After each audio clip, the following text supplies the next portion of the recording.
Boy, shuba duba die.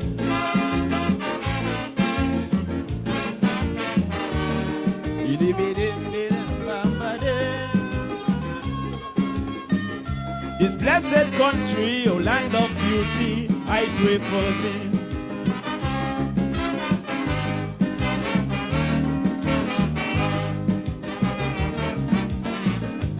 Some people have that wrong philosophy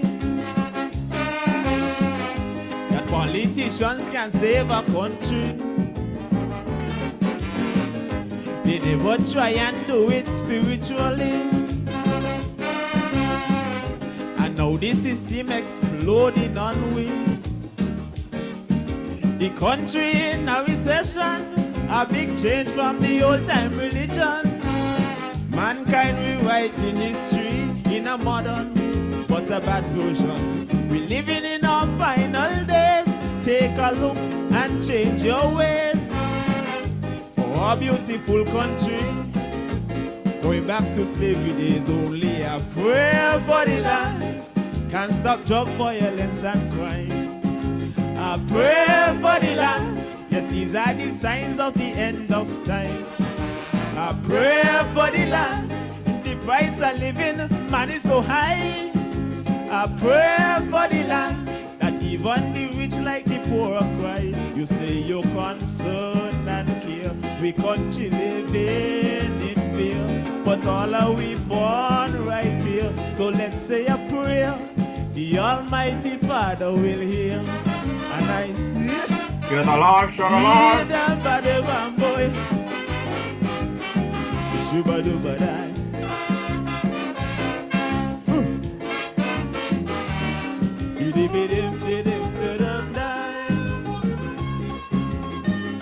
Oh God Almighty, show some mercy on this our country.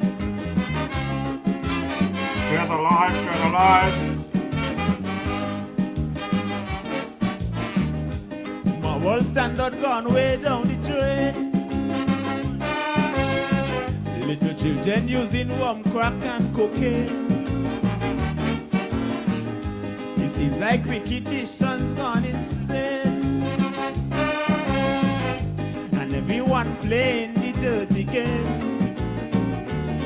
Too much guns and drugs in the country, owned by Tom, Dick and Harry.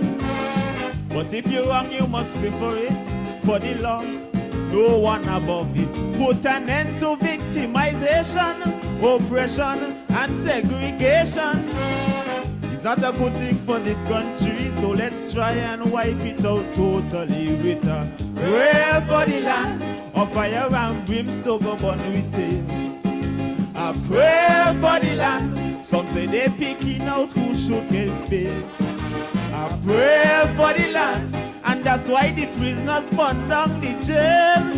A prayer for the land, one day it must prevail. Please don't let this country become an next Haiti. No peace, no unity. Bow down humbly, the Almighty will answer it. Oh yeah, boy. Shuba duba die.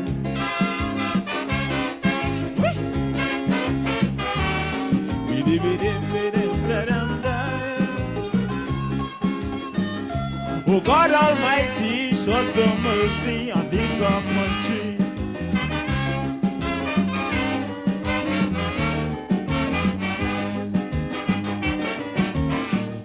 They now call we terror Paradise Island. No longer a country where peace abound. Yes, I used to boast about my land of beauty, the freest nation with democracy. But now we are the capital for drug pushers and money launderers. Shame and scandal is on we, sink is tarnish universally. Some blame it on the politicians for the unstabilized conditions.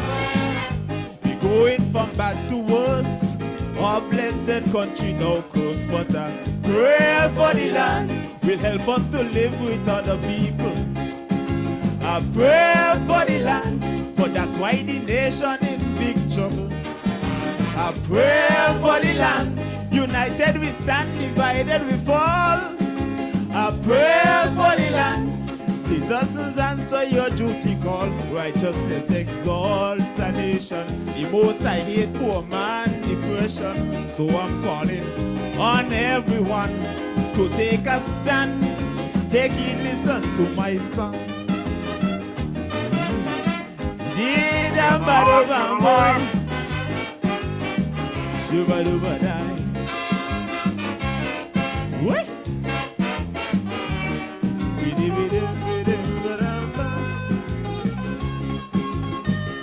This blessed country, oh land of beauty, I pray for thee.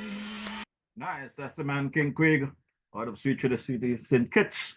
I'm DJ Maurice and I'm coming to you live and direct here from the Gaza in the Boogie Down Bronx. Yes, I'm at the Gaza this evening, coming to you with a live feed from Cole, New York City in the Boogie Down Bronx.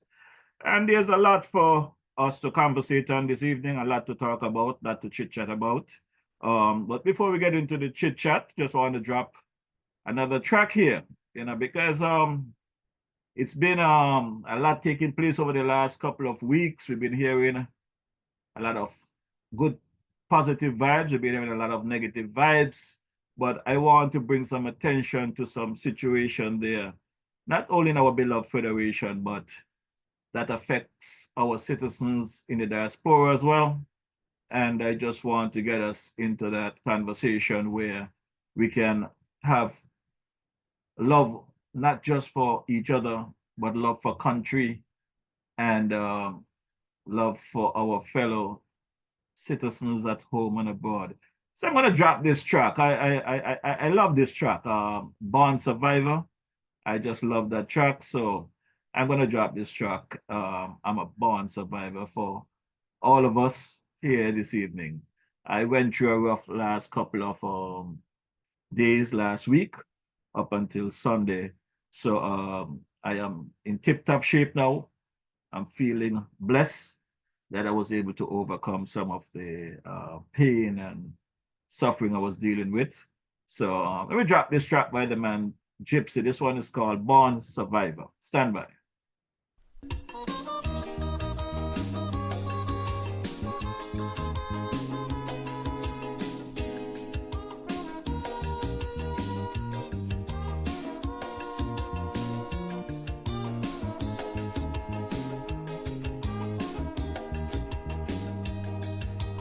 What can be worse than a 10-year-old on the cold beach of Mayaro? With just the surf and the sand, a dream and a plan and no promise of tomorrow. Hungry belly cry, trouble wave bye-bye, and at that age you think life is cold. But there is nowhere to know, cause it never would show. It's all for this dungeon called world. But I'm a born survivor. Hey, I can smile through all my adversities and laugh when their guns are trained at me, taking life one day at a time. Cause I'm sure as the night must bring the dawn, this life of mine would still go on, and you might know they connive in their web of strife. I'm staying alive. I'm born to survive. Share the law, share the life.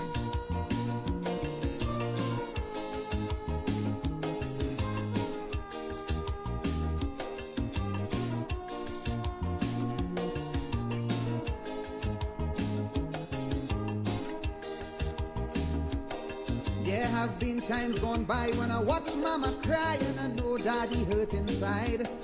Though he worked like a man, did all that he can, but somehow he just couldn't provide all the things that we need, but somehow we succeed. Those were real trying times indeed. But then I couldn't understand that that was part of the plan that would make me a much stronger man. And I'm a born born survivor, yes. I can smile through all my adversities and laugh when their guns are trained at me, taking life one day at a time. Cause I'm sure as the night must bring the dawn, this life of mine would still go on, and who's mine how they connive in their web of strife. I'm staying alive. I'm born to survive. Share the live, share the live.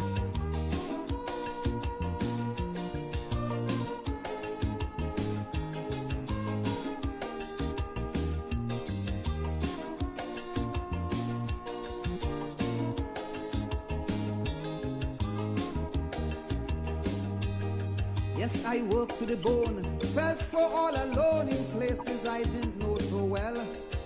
Abuse and misuse, that was nothing I chose. Sure, those conditions felt like hell. But hard work do pay, now things are not that way. But success do reason indeed. And although I've done the wrong, they should hear evil tongue robbing with envy to bring me down. But I'm a born survivor. I can smile through all my adversities, brother. I laugh when your guns are trained at me, taking life one day at a time. Cause I'm sure as the night must bring the dawn, this life of mine must still go on. In my home they connive in their web of strife. I'm staying alive. I'm born to survive. Share the live, share the live.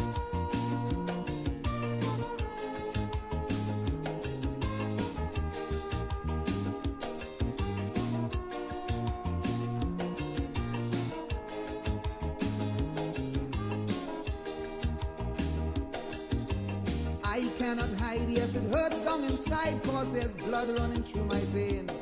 And when the things people say sharp gets in your way, and there's no truth, it causes you pain. And when the good that you do just never shine through, you wear a smile and you do some more. Cause although hate knows no bounds, but love makes you strong, and for your good, your reward is sure. And I'm a born survivor, yes. I can smile through all my adversities, brother. I laugh when your guns are trained at me, taking life one day at a time. Cause I'm sure as the night must bring the dawn, this life of mine would still go on. And don't mind how they connive in their web of strife. I'm staying alive, watch me, I'm born to survive. Yes, I was born, I was born, I was born to survive. I was born, yes, I was born, I was born. Yeah, some of the man crazy. I was born to survive. DJ Mauricio was definitely born to survive. I just want to say good afternoon to a few folks this afternoon online before we get into my next segment, which is the commentary of the king there, the man G.A. Dwyer Astafan for today, Wednesday, 31st of January, 2024. Wow. This year is really, really running away from us. End of the first month already. Wow. Good evening, Sister Beverly and Maurice. How are you doing? Hope all is well with you, Sister Kia. How are you guys doing? The missionary there, Sister Deborah Wallace. How are you doing, Brother Roger Wallace? Gloria Beard, Ma. How are you doing? How is Victor Beard doing? Sister Melissa Beard. Hope you all are well. Daniel, Chanel, and the grandkids. I hope you guys are doing well. Annette Morton, good evening. How are you doing? Hope all is well. Diane Flanders, Lisa Stapleton. Hope all is well with you guys. Curtis Brown, are you on the door? Sister Moffett Slack, how are you doing? The man Mikey Slack, hope all is well with you guys. Barney Jeffers, good evening. Hope all is well. Monica Brown, good evening. Hazel Claxton, hope you're doing well. Joycelyn Hazel, good evening. Hope all is well. Larrett Wharton, Manu Davis, my brother there, brother Jeff Pemberton, how are you doing? Good evening, sir. Fanny Herbert. Amen. Hope all is well with you. Evening. Joseph Brooks. Wilma Prokop, hope all is well. Taylor's is in the house. Welcome. Janet Grell, how are you doing there? Brother Kent Gonzalez. Brother Kent, how are you doing? How is sister Debbie and the team there? Want to big up my engineer as well, man there. Brother Ike. Without Ike, this program will not be any here today. Some 3 years plus going on 4 years. So Brother Ike, thank you for your continued support. Thanks for your good work. Big up the people of TNT. Angela Doe, good evening. Are you on the door? Carmen Henry. Sandra Thompson, how are you doing? Good evening. Hope all is well. Well, as I said, we're gonna start off this evening with my boy, Brother J. Dwyer Astafan's commentary. Very powerful commentary today. Short and sweet before we get into the other situation there. But today I wanted to discuss mainly the health situation there in our Federation of St. Kitts Nevis as it affects our people and my observation. But a lot have happened as well throughout the last couple of days. So we'll be doing several conversations today and the chat. But before we get into the basics, let me first say to you people of St. Kitts and Nevis, I know sometimes when we social media bloggers come here to give information, some come for good, some come for bad, some come for personal reasons, some come to just inform the general public. You, the general public, the online viewers, you asked me to continue this program, and I'm doing it for you, not for DJ Mauritius, for you, the people, to keep you informed and for you to keep informing me. And I want to say that the combination of work is working out fine, because I know I have heard several complaints from you, the general public, over the months about the politicians not making time to come and communicate with you guys in your respective communities. And I have been speaking about it for the last couple of programs, asking the Prime Minister and his cabinet members to take some time and visit the communities and speak to you, the general public, and get you involved in whatever is going on out there, get what is of concern to you guys. And I must say that I am very satisfied and happy with what I'm seeing. I am seeing several notices going around for all constituencies for various meetings. I'm not sure if I saw anything for number 5, for constituency 5 and constituency 7, but I know I see for the other constituencies. And tomorrow, February 1st, I see there's something for the St. Paul's Community Center with Dr. Douglas, the representative of that area, along with Congress Maynard, Minister of Public Works, and Brother Samuel Duggins, the Minister of Sports, at 6:30 at the community center. So I can say that some good has come out of the requests coming from you, the people. I would hope that folks continue to hold the government foot to the fire and request what they need. I would not say demand, because the job in itself for these ministers of government is a demanding job. It's a very hard job, because I can say without any water in my mouth, I am of the view that what they campaign on and what they went in there and meet, they didn't expect to meet things the way that they met it. So I'm pretty sure they have their hands full.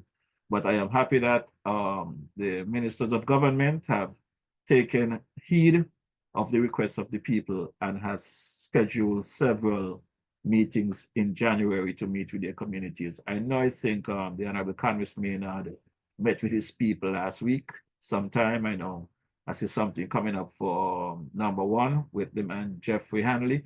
So for you listeners online that has this information about the various meetings within the communities, feel free to put it in the chat so that folks will know what is happening.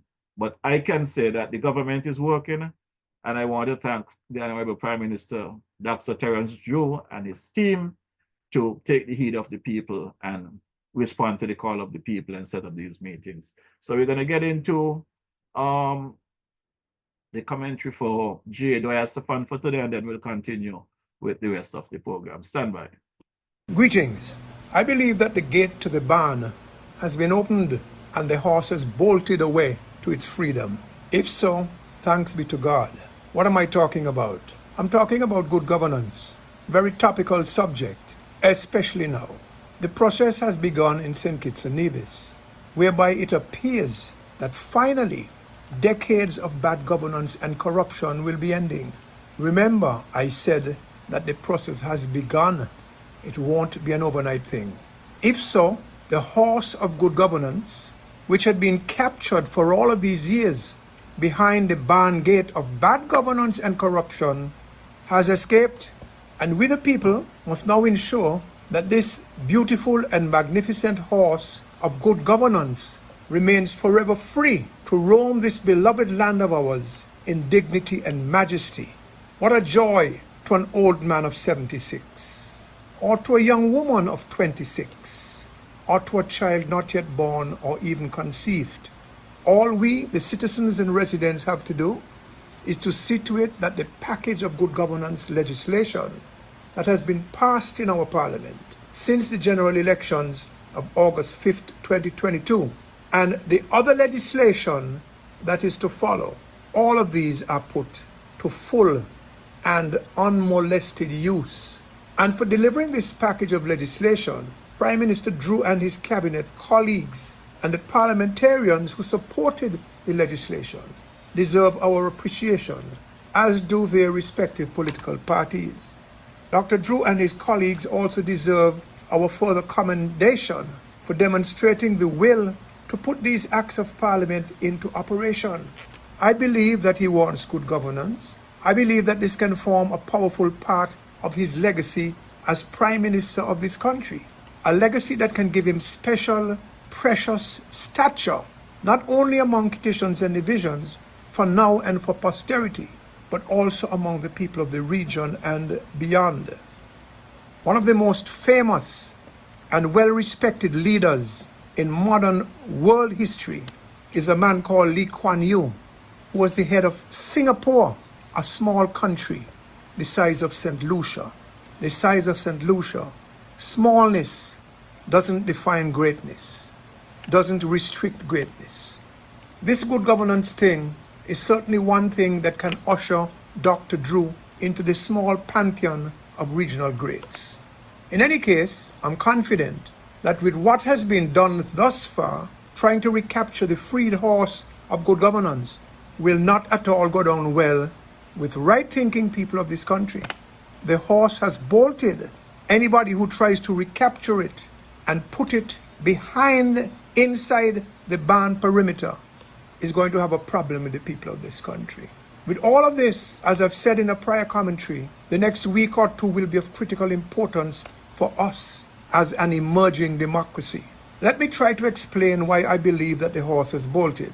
First, the Integrity in Public Life Act. With the operationalization of this act, and with the advent of our new, apparently no-nonsense Director of Public Prosecutions, assertive steps have been taken to ensure that all public servants who are obligated to file their declarations of personal assets and liabilities do so by January 26th, which was last Friday. The vibe on the street is that a large number of these officials have not filed. Some of them in very high positions have allegedly claimed, interestingly, that they did not know that they had to file. But with their understanding that the DPP, supported in the process by the Attorney General and the Cabinet, is not making joke. It seems that the relevant officials, or most of them, have awakened to reality, and there's been a scramble to file. This is what I'm hearing. It only now leaves us to learn which of them have not yet filed, and when they will be served their papers to appear before a court and face charges.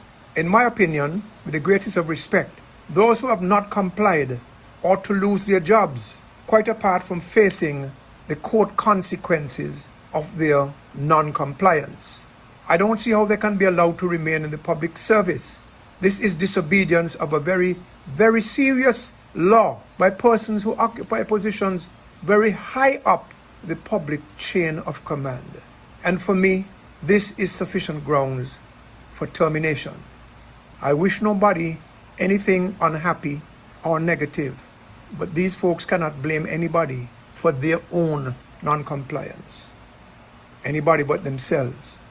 I would hope also that all declarations will be scrutinized with a wire brush, and that if there are any indications of misrepresentation or fraud in the content of any of these declarations, that the Integrity Commission will refer the matter to the appropriate authority for full investigation and, if necessary, appropriate prosecution. The public service needs to be cleaned up at all levels. The public deserves no less. But there's more. Before the present administration pushed the good governance laws to become operational, one of the parts of the Integrity in Public Life Act, the part relating to offenses and the code of conduct, was made operational. But to the best of my knowledge, nothing was ever done to enforce those provisions. So people may have broken the law, but have not paid the consequences. I trust that the investigative process will now be applied to persons who may have breached the code of conduct, whether or not they are still in the public service. These investigations, like all others of this nature, are pursued by following the money and the paper or electronic trail. In this regard, there are outside agencies which are more than willing to work with us, and we might be able to find leads locally as well. If we are really serious about cleaning house, and I'm banking on the Prime Minister for this, then the culprits must not be allowed to get away, because they did something wrong, if there are culprits, and what they did wrong was not just to a person, but to an entire nation. I've always said something to this effect. You're going to the supermarket and you steal 2 tins of Vienna sausage, you're going to court and maybe jail. But you occupy a high position and you rob hundreds, thousands, tens of thousands of people, a nation, and expect to walk free. Justice must be blind. There must be a level playing field for all, and pursuing the good governance agenda and ensuring that justice is done will inspire the average man and woman in this country and give him and her a stronger connection to the systems, to the institutions that are used to govern our country. And that's a good thing.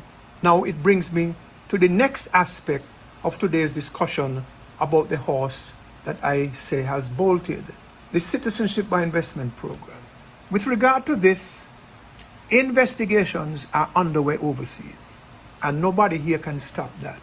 These investigations will help us get rid of the bad actors of yesterday and today, and will help Prime Minister Drew in his effort to lead St. Kitts and Nevis, and in fact the OECS, out of the present difficulties with illegal underpricing and all of that ugly other stuff. The investigations will help him clean up a mess that has needed cleaning up for years. And what cannot be done here will be done outside or from the outside. And the chips will have to fall how they fall. In some quarters there will be weeping and gnashing of teeth. If that happens, then those who are caught in the vice, which is a consequence of their own vice, will have to deal with their new realities. You can bet your bottom dollar, you see, that those outside processes will be executed thoroughly. No T will go uncrossed and no I will go undotted. No stone will be left unturned. And I'm sure you get me.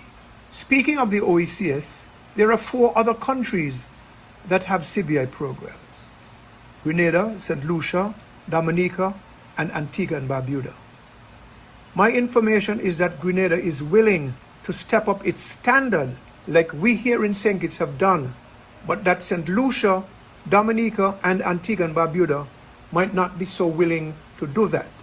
Well, who can't hear will feel.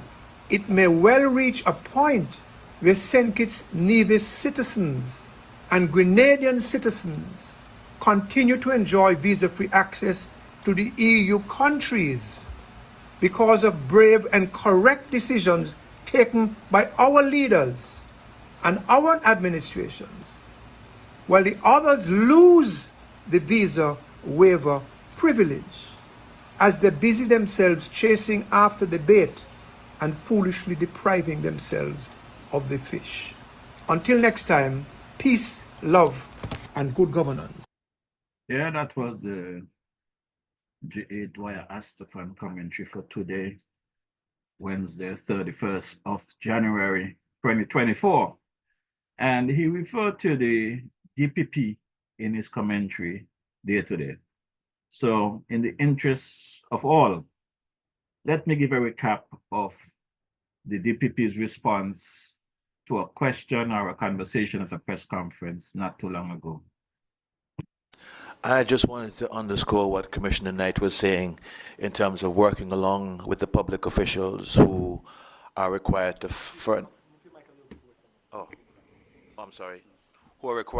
furnish information. We realize that public officials are busy individuals. Believe it or not, I mean, I had started preparing my declaration around the end of October, and I didn't finish it until December 1 because I had a lot of things doing and so on and so forth. But we realize there's a need for sometimes supporting documentation with respect to some of the items underneath there. And I thought that, you know, I think the obligation to report is more important than not reporting at all.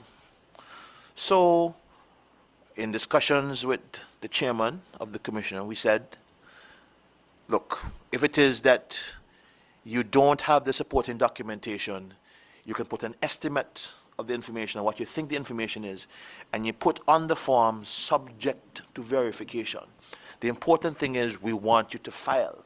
And thereafter, once you've filed, the members of the commission will reach out to you with respect to getting that additional information which had to be verified. We're trying to let the law work in a pragmatic way rather than in a big stick way. And for the benefit of my Nevis counterparts who didn't hear the tone of the DPP before, I understand that you can print names of defaulters. Your DPP stands ready. As soon as you hand over those names, I've already drafted the charges. I've already drafted it. It's just a matter of putting in your name and signing it and the different dates and so on, and a charge is laid. I've already laid down the gauntlet. It's either you do what you're required to do, or you suffer the inconvenience of having to pay lawyer, inconvenience of going to court, etc. The choice is yours. If I may, well, Mr. DPP, thanks for the encouragement. On Nevis, our Integrity Commission has been up and running since about 2018. We have been collecting declarations. Within the first 2 years, things were going smoothly, but we have now seen that persons have decided from the very top, ministers, permanent secretaries, assistant PSs, the whole gambit has decided that they no longer wish to file. We write to them, I guess they get the letters or the notices, and what they do with them I don't know. And unfortunately, the Nevis Island Assembly decided, I think maybe it was last month, they decided in their own wisdom last month to go in to Parliament and to further weaken the legislation by now saying that once you swear a declaration, the Commission is supposed to accept the declaration as truth, and then to add further insult to injury, they have now put in what we call the conjunctive clauses, where you file, the Commission will look at your declaration, and in order for us to then take certain course of action, there are almost 3 limbs that we must satisfy ourselves that the declarant has not satisfied in order for us to then go further. And which is really, in the scheme of things, it's just stupid. And for an assembly with politicians whom we elect, who are supposedly, doctorates and the whole gambit, to look and say we want to fight against corruption, and at the same time you go in and weaken the legislation even further by tying the commission's hands. It's just beyond the pale.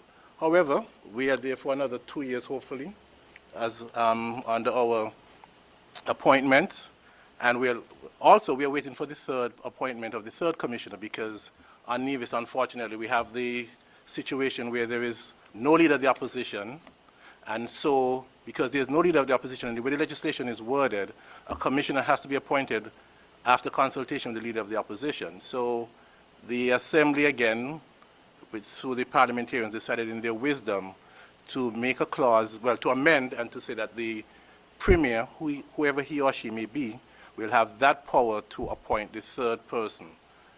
We felt, as a commission, we got an opinion on it, and we felt that if anything, that power should really lie in the hands of the Deputy Governor General, after consultation with members on the opposition bench, and also maybe with consultation with the Premier, but that power should really lie in that person, ultimately.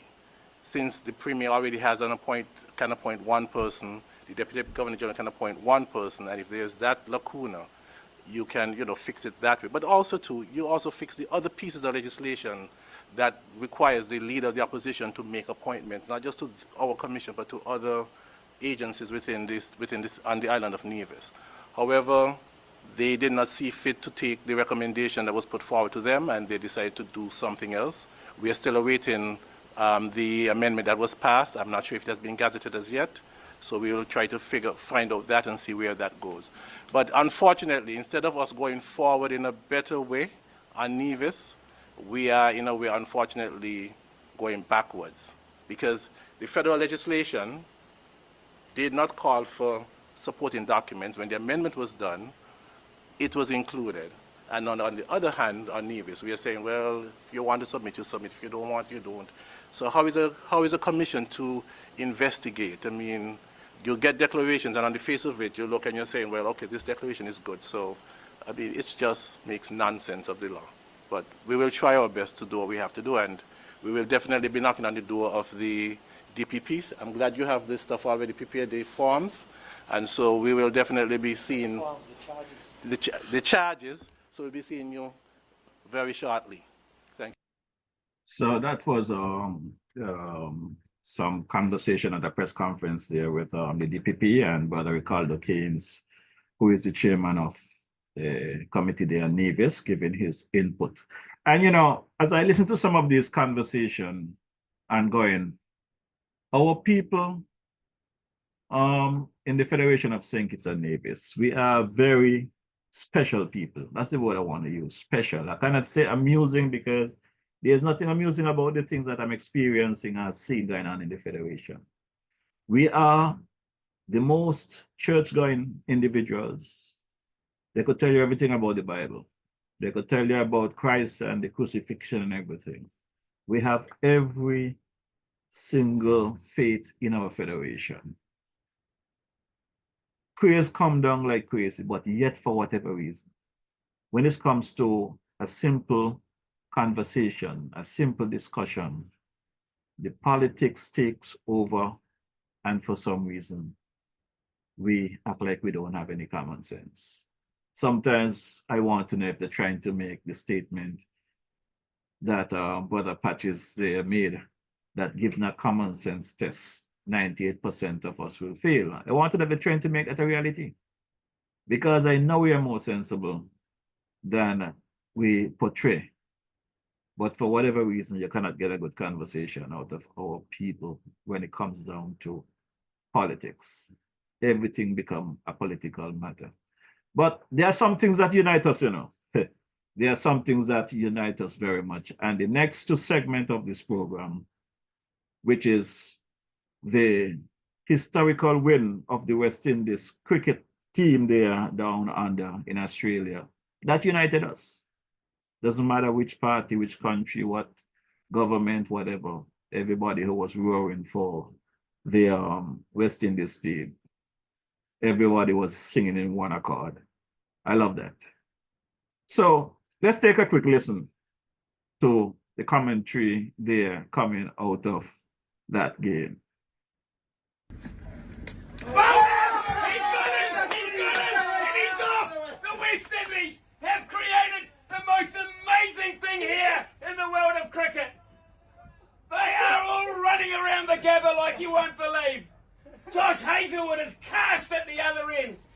This is amazing. Brian Lara, take over. You're in tears, man. It's unbelievable. 27 years to be in Australia. Young, inexperienced, written off. This West Indies team can stand tall today. West Indies cricket can stand tall today. Today is a big day in West Indies cricket. Congratulations to every single member of that cricket team. What a wonderful occasion. Adam Gilchrist, your thoughts? Completely reiterate everything Brian Lara just said. West Indies and won it by 8 runs. 8 runs. A huge performance by the West Indies, who came to Australia with little expectation of competing. So everybody was in one accord for a few seconds there, a few minutes there in Australia, down under. You know, the West Indies did it. I am one of those individuals that basically had lost it where the West Indies is concerned back in World Cup 2007, because I was behind West Indies. Everything was, I put my heart on the line with supporting the West Indies, and it was such disappointment during that period that it took me by storm. I really say, you know, I'm not going to put my heart and soul into anything again like that, so that I have to be disappointed. But this new team, I wish them good luck. A group of young players, hopefully that they can take this experience and this win further on, you know. So the next conversation I want to have is, you know, I received several calls yesterday morning wanting to know why I'm not in the Federation when there's this big activity taking place. This world biggest cruise ship, Icon of the Seas, will be touching our shores. And I should have been there to be a part of the celebration and all of this good stuff. I said, well, you know, plans that was in place, I wasn't even aware of that situation. I had more important things on my mind. I think that I did not stop to think about that. And even if I had the intention of being there, circumstances beyond my control, I would not be able to be there. But I've been keeping a close ear to what is happening there. And overall, you hear the rallying from everyone uniting in the cause that the port of call was made by the Icon of the Seas on the 30th of January, 2024. But some of the conversation within the chatter on social media is what somewhat make me want to question again, continue to question our people. Why every time we have a group of nationals, whether home or abroad, trying to uplift and to promote and to elevate our people, because of whatever, whether political, jealousy, whatever it is, you have that special group that just find every meaning way that they can find to bring down, to rip you down, to denounce instead of giving a positive response. Now, I saw the release prior to the ship arrival into St. Kitts, and I saw the headline that Captain Pilot Harvey will be guiding the craft into port to dock. And we all understand what guide is all about, what I mean by guide. I mean, whether you're in the plane and you got your folks in your tower, control tower, guiding the pilot, telling them about the wind and everything, how to manage to get the proper landing. Different with the craft in the water. The pilots are familiarized with the weather pattern and everything there in the respective countries, whether it's St. Kitts, Antigua, or wherever. So the local pilots have always been part of the berthing process, both on the ship and on ground, for safe berthing. So when I'm hearing people questioning Brother Harvey's ability, so he did not dock the ship, it was the captain that docked the ship, and he was just in the bridge. The bottom line is, our local experts, pilots, captains, whatever you want to call them, they have been doing this for years.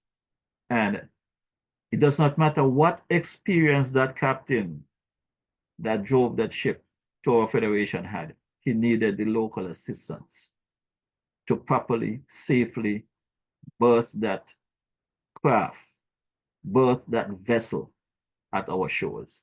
So let's just continue to give a little compliments to our local staff and thank them for their skills.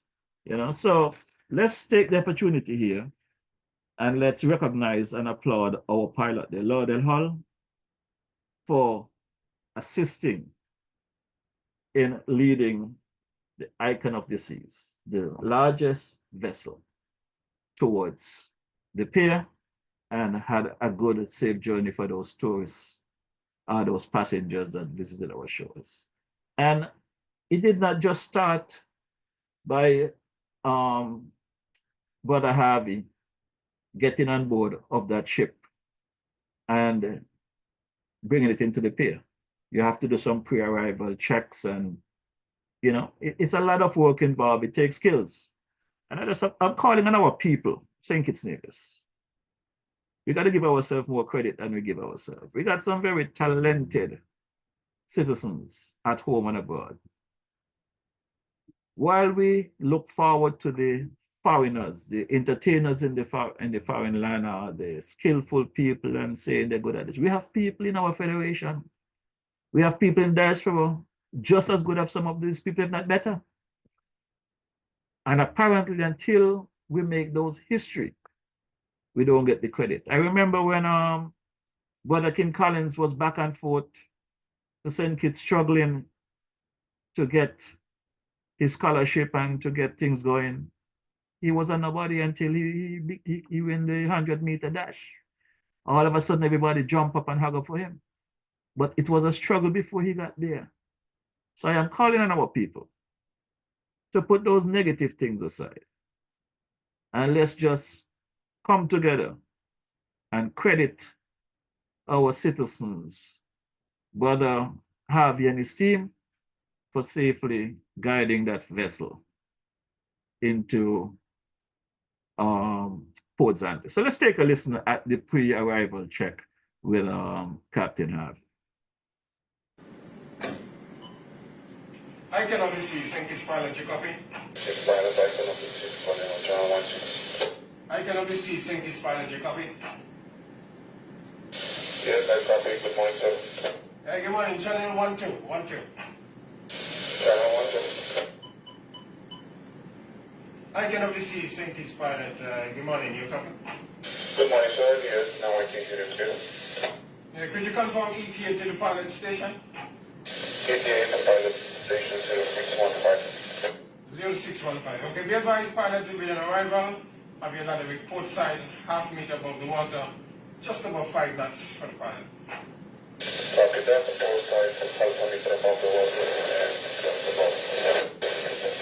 What's the side, Aruna? Are they coming in before us? That's a negative. You'll be the first shipping port. Your berthing assignment today will be East Pier 2, Pier 2 on the eastern side. The winds are just about 08 knots from the southwest at the moment. Copy that, we are confirming we're going to be on pier number 2 east side. And the wind is southwest. How is the current? No current at this time, no current at this time. Commander Service, Senior Pilot Station 0615. So that was Brother Captain Laudel, our pilot Laudel Harvey, giving his pre-arrival information to the Icon of the Seas there on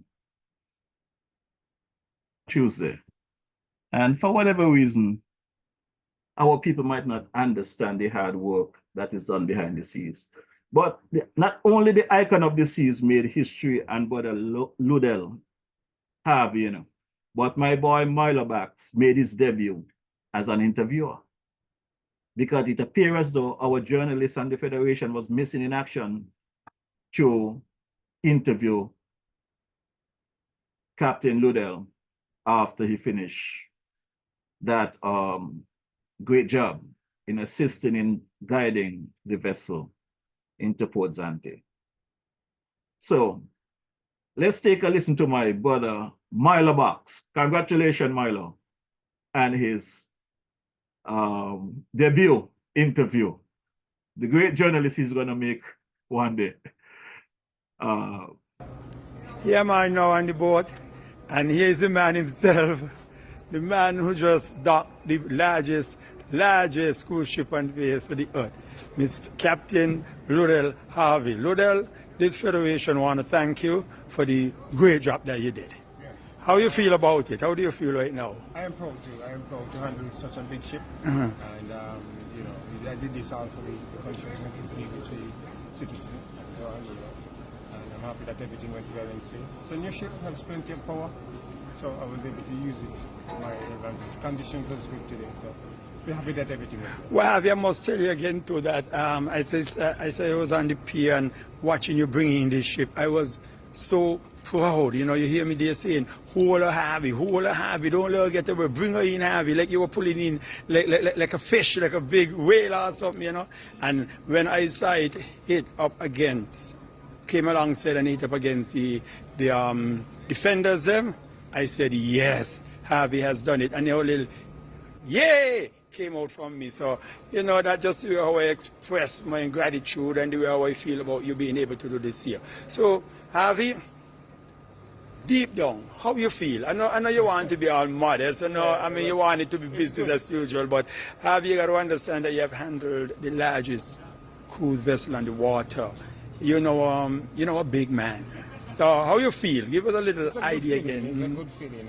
I've handled most of the other ships that were bigger than in the world. But to handle this one now is a great achievement, and I'm happy that everything went well, and the power is good. As a good pilot, I was like power, and everything went well today. Yeah. Okay. Well, Harvey, thank you for this small little interview, and like I said, I want to thank you once again. You have made this whole Federation proud, and we want to thank you for the human service that you have done for us. Thank you, Mr. Thank you very much. Captain Harvey. All right.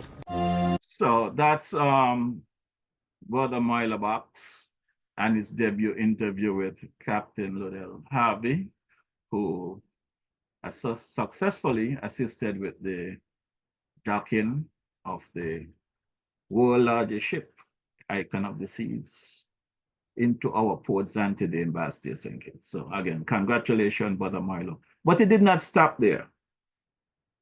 As part of the ceremony, I have to give credit to the teachers, the parents, the education department, and everyone in the Federation for these young little kids that they was able to bring together to give a poem.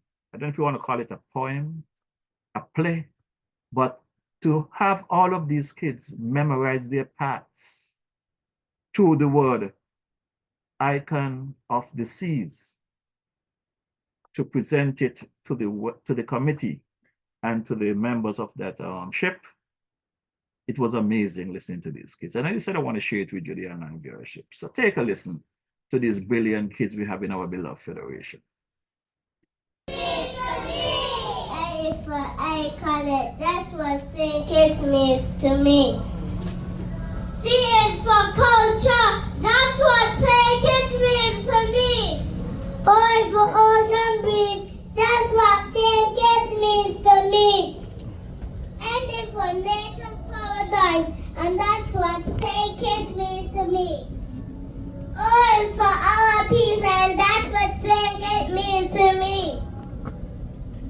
absence of any faces, that's what St. Kitts means to me. Tea for tradition, that's what St. Kitts means to me. H for history, that's what St. Kitts means to me. Exploring, that's what St. Kitts means to me. S for sunshine, and that's what St. Kitts means to me. E for Echo Valley, and that's what St. Kitts means to me. A is for adventure, that's what St. Kitts means to me. S is for sugar sweet memories, and that's what St. Kitts means to me. Welcome to St. Kitts. You know, as I said, it was just amazing how these teachers was able to bring these kids together and have them memorize their parts to the icon of the seas, welcoming these folks into the Federation. We are very talented people in St. Kitts and Nevis. For whatever reason, we find time to bring out the bad, but we have so much good in us. And I look forward for us to continue working and bringing out the good in us. But it did not stop there, you know. And I want to say this because I know everything seems to be political in the Federation of St. Kitts. This new Labour administration led by the Honorable Dr. Terence Joe is only about 17 months in office. They was elected on August 5th, 2022, sorry. August 5th, 2022. So I will go out of the box and say the arrival of the icon of the seas on the 30th of January, 2024. I am of the view that that process may have very well started prior. I don't think that that process started under the Labour administration, the new Labour administration, but it was completed. Government are continuous. And this is why I am so proud of our people of St. Kitts and Nevis.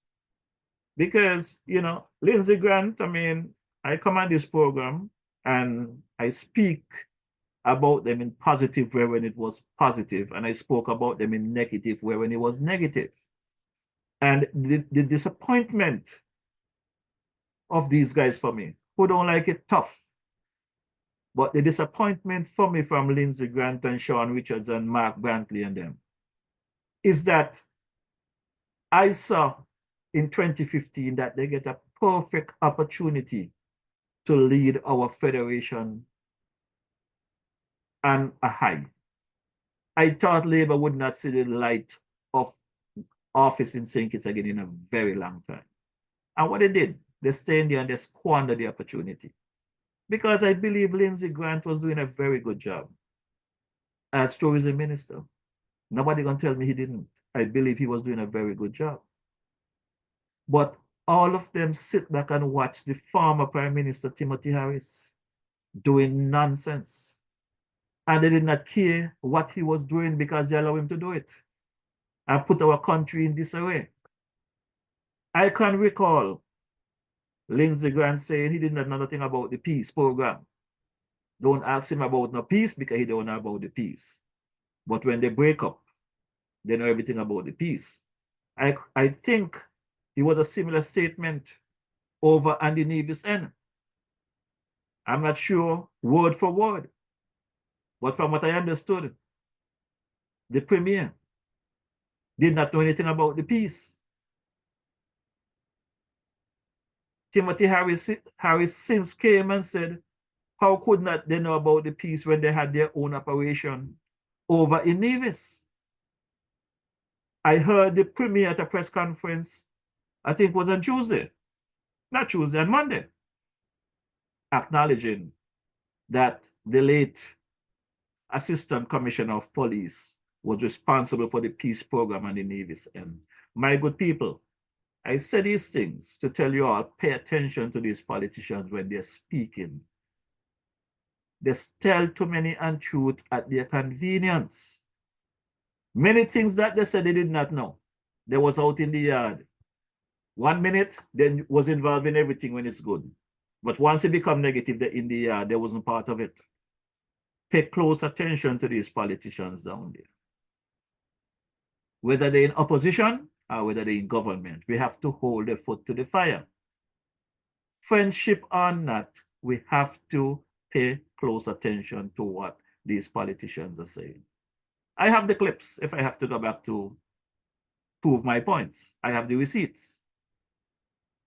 Many of them will say they don't know about the peace. I remember when in opposition, the Honorable Dr. Denzel Douglas brought the matter up in Parliament, and the then Prime Minister Timothy Harris said there was nobody getting paid. There was no peace program. But sometime later, it became the champion. Them in his cabinet, them in his government, they did not know nothing about the peace. But once 6 of them got terminated by Timothy, and once the war started, the peace was the best thing. People pay close attention to our politicians. No matter how close they are to you, try and hold their foot to the fire. The campaign and whatever to be done, stand up and make them remember. This is what you campaign on. This is what we voted for. Now that I saw that part of the conversation, let me go back to the tourism aspect of things. I came across an interview with the morning show here in the New York area, and Sister Honorable Marsha Henderson, the Honorable Minister there for number 2. So let's take a listen at that interview. This segment is sponsored in part by St. Kitts. Venture deeper. Always, right? The winter months have their perks here in the Northeast, right? Yep. Skiing, sledding, yes. But some may be longing for sunshine and sand. Yes, by some we mean us right here. If you are looking to warm up, St. Kitts is the place to be. So joining us now to share more about St. Kitts and some incredible travel promotions on the island is Marsha Henderson, the St. Kitts Minister of Tourism. Welcome to the show, Marsha. Thank you. Thank you so kindly. Hi, Alex, and hi, Marisol. How are you guys doing? Fantastic. Fantastic for talking to you. So we'd love a vacation and a deal. Tell us about the season savings. So we now have a winter promotion where we have a number of our properties here in St. Kitts participating in the winter promotion. So we have a number of properties here in St. Kitts ranging from luxury properties. So we have our 5-star brands, that's the Park Hyatt, and then we have for those who are on a budget, they can consider possibly Sugar Bay or even Timothy Beach. And then we have those in the middle like the Marriott and all the other brands. And so for the winter special, what we have is you pay for 7 nights and you get some nights free. So the St. Kitts Marriott is offering, you pay for 7 nights and you pay for 7 nights, you get 2 nights free. Okay. At the Belmont Farm, you pay for 5 nights and you get 2 nights free. A number of the properties have similar promotions where you pay for you stay for 7 nights, you only end up paying for 5 nights. Well, sign me up. Hello, Marsha. Hello. And it's 81 degrees here in St. Kitts today. You know, you don't have to rub it in. I think it's like 31 degrees here. But Marsha, it just got easier for us up here to get to St. Kitts from this New York area. That's right. This is thanks to JetBlue. Absolutely. So our industry partner, we started direct flights from JFK to St. Kitts in November of last year. So it's 3 times weekly on Sunday, Tuesday, and Thursday.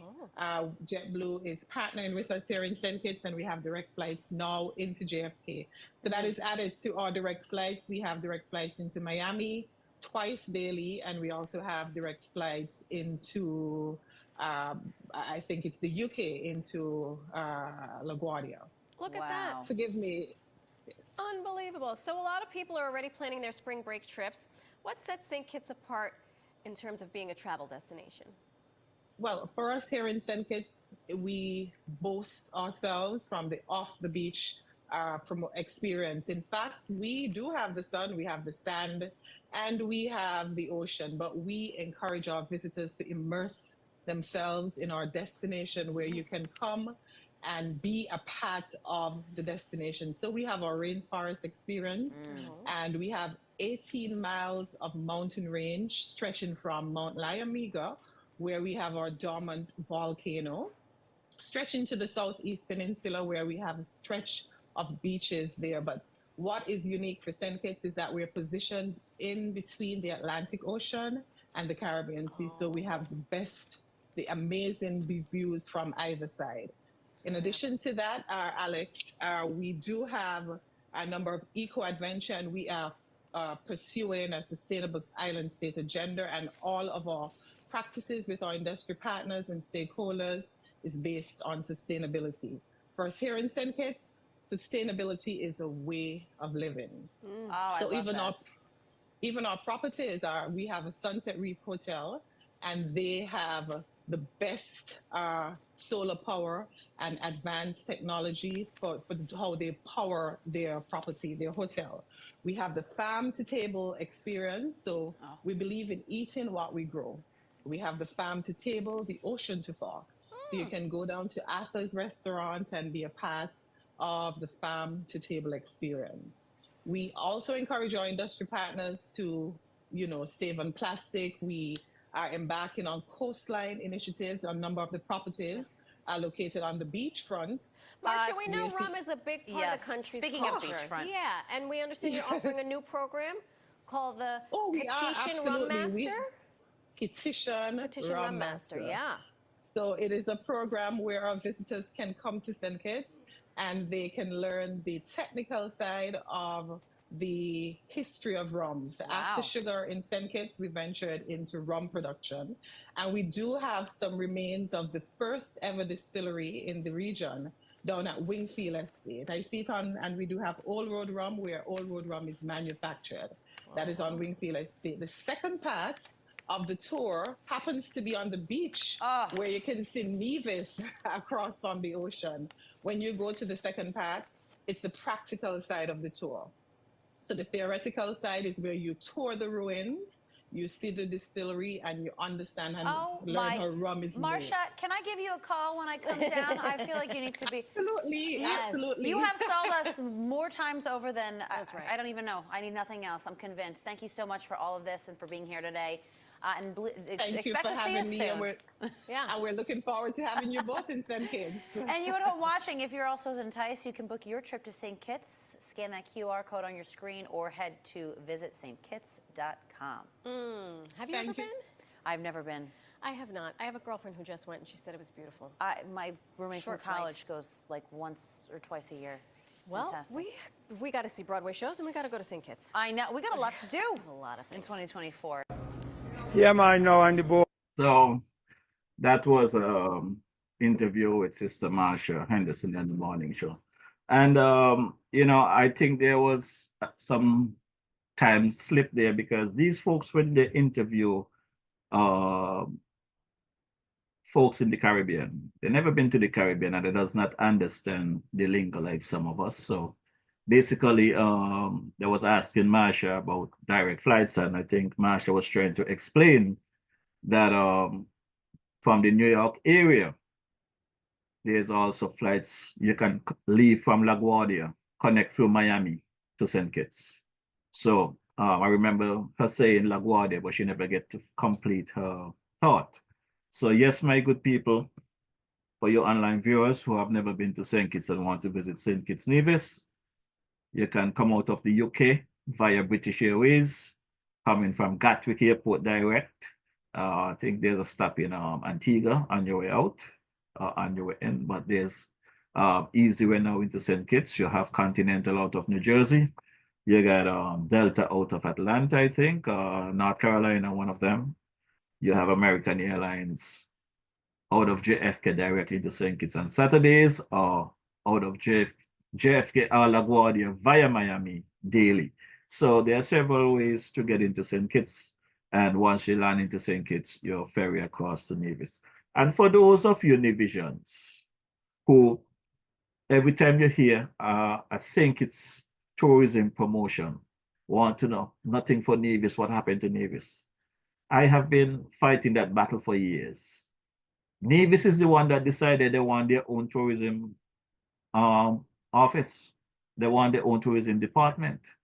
The premier, Mark Brantley, is the Minister of Tourism and Nevis.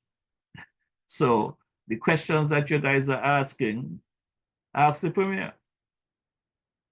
Remember some time ago he was here, if not last year, I think it's last year he was here. He said he went on some interview talking about Nevis. It was not about St. Kitts, it was about Nevis. We keep speaking about unity and one federation, but we continue to be divisive whenever it's convenient to us.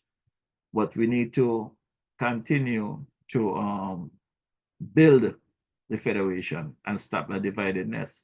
You know, I don't want to get too deep into this part of the politics, but I have said this before and I'm going to say it again because I'm going from first-hand experience, not from what nobody tell me. We got some lazy, one-sided petitions and divisions, and both sides. They are very lazy and one-sided, and they are the one that dividing the structure of the federation. Because our constitution, that constitution we have there now, of 1983, that was put together under a PAM-NRP coalition. At the time, Kennedy Simmons was the prime minister. He was the premier, then prime minister, the very first prime minister of our federation, Kennedy Simmons. The premier and Nevis was Simeon Daniel. They together is who brought us into independence, you know. And that one-sided constitution, that transactional constitution need to be amended.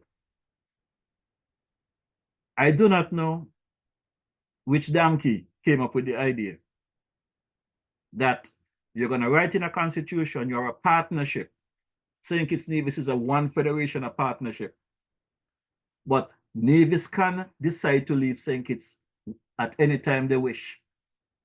Nevis can secede from St. Kitts at any time that they wish. But St. Kitts cannot leave. The division love that. That is good for them. They could hang in as long as they want and leave whenever they want, but St. Kitts cannot leave them, and that is all okay. So when I'm listening to Kittition and Division talking nonsense and debating, I try not to get into the conversation because it's very painful. You cannot tell me that our people back then that was struggling for us to get freedom and freedom of expression, freedom to vote, freedom of information. And we come now and we get things placed in our lap so easily. And all we take it and we want it for self. If it does not benefit you, you don't care about the rest of the kids or who to come, as long as it's benefiting you. We need to cut out that.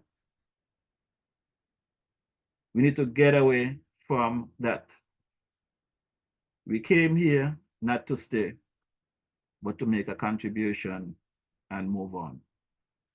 And I look forward to the day that we wake up and stop this fight and hold the politician them foot to the fire.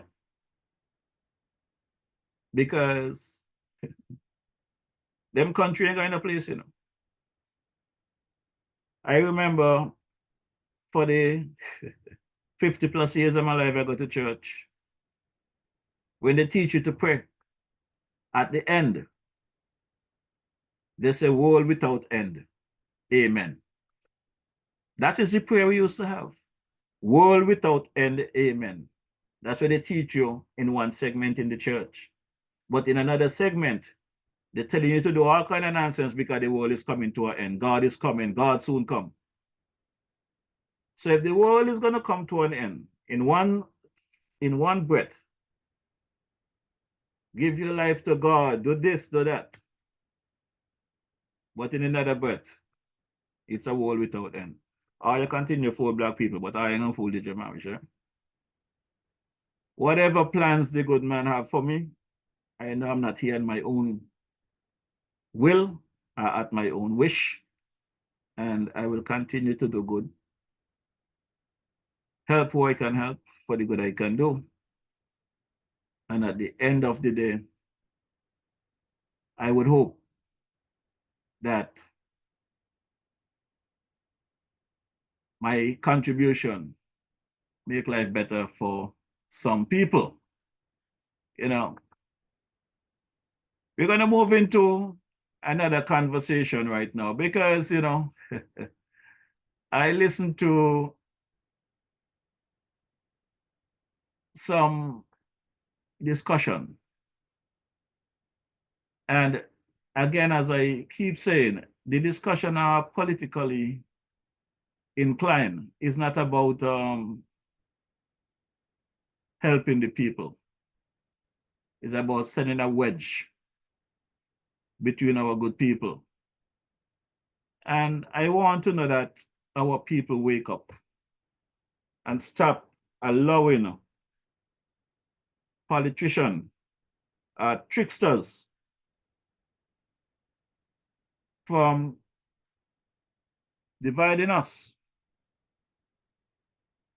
and to divide us, as they would say, divide and conquer. I want us to do better than what we are doing. So I'm going to drop a track here. And when I finish dropping this track, I'm going to get into a conversation that some stuff that I got there last week. And basically, it's something that I saw on that newspaper, the St. Kitts Nevis Times. And they're at it again.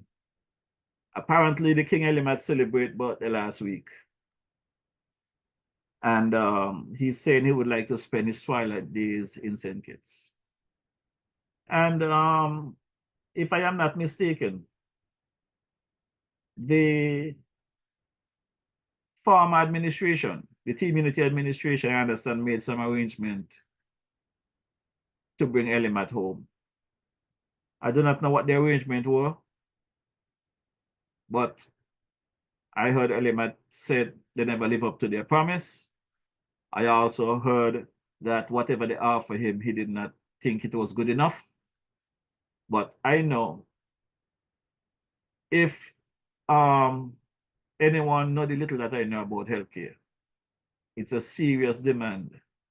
It's a serious responsibility to bring home someone in the condition that Elimat is in. And we have to be realistic and sensible and stop take politics down the wrong road. And you know, my boy Elimat, in one of his posts, say he's one of the biggest labor men. Well, I do not know what labor have to do with someone coming home, because whether you support PAM, labor, unity, CCM, NRP, or whatever, it doesn't really matter to me. For someone who have contributed what Elimat have contributed to the Federation, and it was in a different situation, not required so much medical attention, I'll be in favor of bring him home today. But in order to bring home the king, it's going to take some planning. And it's going to be a long-term responsibility, because it's going to be until he passes away. I do not see Elimat coming back from where he is to being able to take care of himself. I believe where Elimat is at right now, unless there's a miracle, he will always need assistance. So we need to really think about the things that we are saying when we're trying to bring down government. Let's be realistic. And that is where I'm going tonight, about the health situation in our beloved Federation. Because we look at that hospital wing over there in Nevis, you know. We have been speaking about this for months, over a year at least from my end. And from my understanding, that expansion wing started at 6 million. But in 2017, they broke ground for 19 million. And that project was supposed to finish in 2019, 24 months. We are in 2023, and we don't know whether we're going or coming with that property still sitting there, an empty shell, painted on the outside to make it look like it's a brand new hospital. It's a shell, right? And the Prime Minister have announced that there will be a new state-of-the-art hospital built in St. Kitts. I welcome that. There's a need for a brand new hospital in St. Kitts. But what I also need to speak about, I don't want the Prime Minister or the Premier to just think about putting down a building and tell the people of St. Kitts Nevis, we put down a brand new hospital. I want to know the services that the people are getting. Because it's not about the building. What are the services that are going to be provided from these buildings? I had a little scare last week, and I'm going to use myself as an example. Last Thursday, Friday, I wake up with some pain in my knee. I self-diagnosed myself, I diagnosed myself that is water was in my knee. But I sure know that I could not go up to the JNF and tell them in the emergency room I have water in my knee and I need them to take it out. They would not have done that. Just as coming to do it in the US, I know they would not have done that. They're going to run tests and they want to make sure what caused the water to be in my knee. So it takes me to that question about services. What are the services that we have at these institutions in St. Kitts and Nevis? What is there to help our people? Now, if you walk around St. Kitts and Nevis, you see many young people who don't have the catheter in their hand, in their neck or wherever, because they're taking dialysis. What is causing this amount of people to get renal failure in our beloved federation? That's something we need to check into. The diabetes, many missing limbs. The average person, I see them young people in the chair, one limb missing, two limb missing. I could have been one of those candidates hadn't I have the luxury of coming to North America and get the treatments. So I don't want them to just put down buildings in the country. I want them to have services at this facility that the people of St. Kitts and Nevis can benefit from.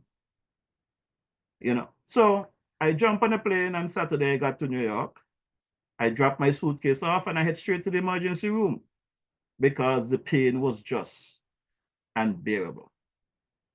And upon registration and spoke with the technicians that admit me to the emergency room and stuff like that, I explained to them what I feel, what I am observing, what I think the issue are. And the doctor that came and checked on me, he agreed that there's liquid in my knee, but they want to run some tests to see what the situation is. So naturally, from blood tests to P to X-ray to sonogram to vascular tests, name it, a whole bunch of things. So I arrived into New York, 6 o'clock on Saturday evening. I spent from 7:30 Saturday afternoon until sometime after 3 Sunday afternoon. Went through the entire night in that emergency room, and trust me, hundreds of people circulating that emergency room. When I say hundreds, hundreds of people, various complaints. I have to give credit to those folks there at the Montefiore Hospital there in the Bronx. Very good nurses, very good technicians, very good doctors. And I'm just there amazed, and I'm saying we need some of these services in our federation. Because the kind of service that I received, the treatment that I got, I am of the view that if we have some of these services in St. Kitts Nevis, many of our people that are losing limbs would not lose them. They will catch it before it's too late. Blood clots, checking for blood clots, checking for gout, checking for arthritis and all of this stuff.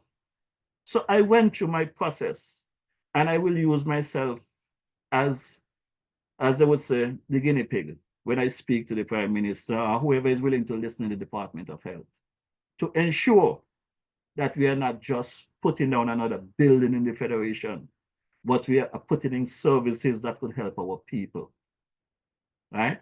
So I look forward to having this conversation with Dr. Morton, the DHI at the JNF, and the Minister of Health, the Honorable Prime Minister, about these stuff. And I spoke to doctors.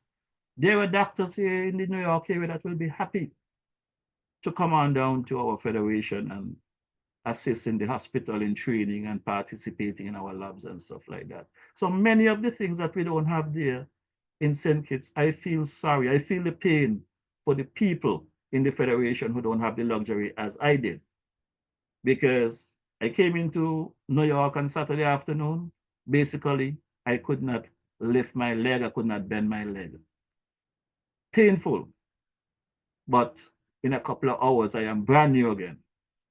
Thanks to those folks at the American Airline counter for the accommodation. Thanks to Lynn for assisting me in getting to the airport and getting here safely.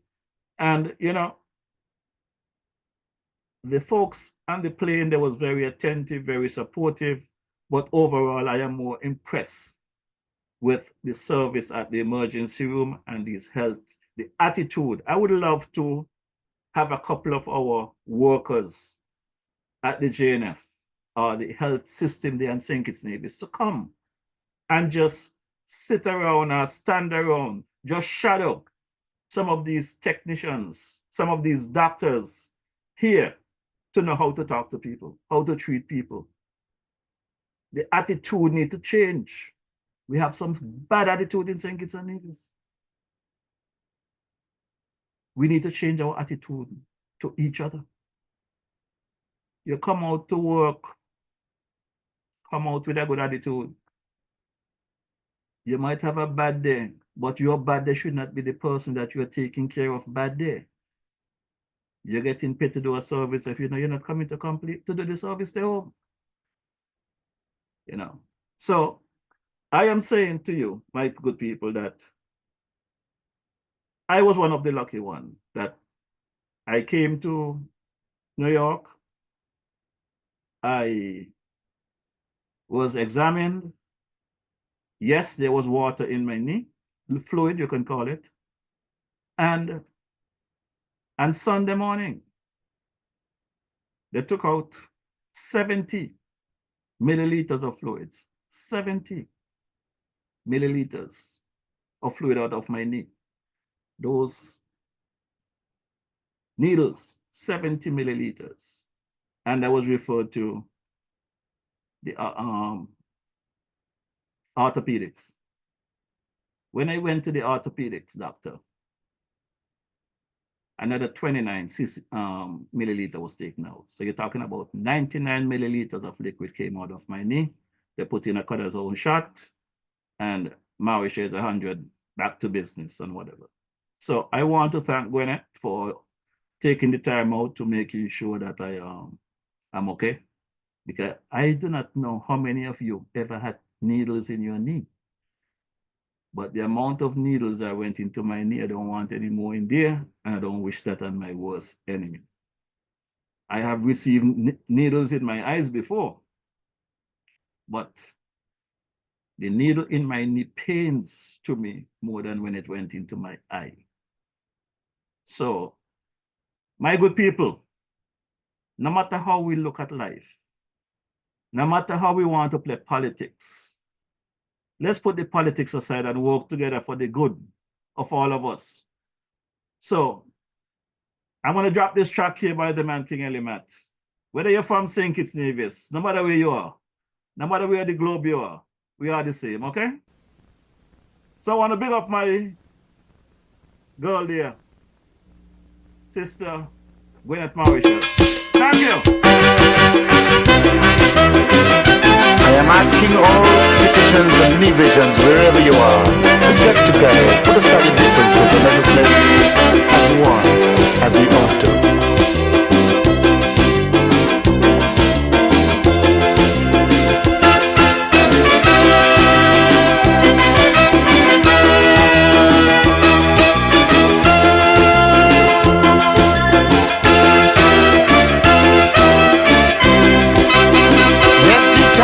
Come St. Kitts and Nevis to unite. Because the way we just fight down each other, believe me, just can't be right. If something went wrong between us way back then, now's the time to put hatred aside and start to mend. We're so intelligent, so resilient, and oh, so wise. Yet, how come we still pulling and tugging and we just cannot realize that we are one people from the darkness of slavery, same history, common destiny. So when my foreparents and your foreparents came from Africa here in chain, they shared the same pain, suffered sin and shame. So get it in your brain.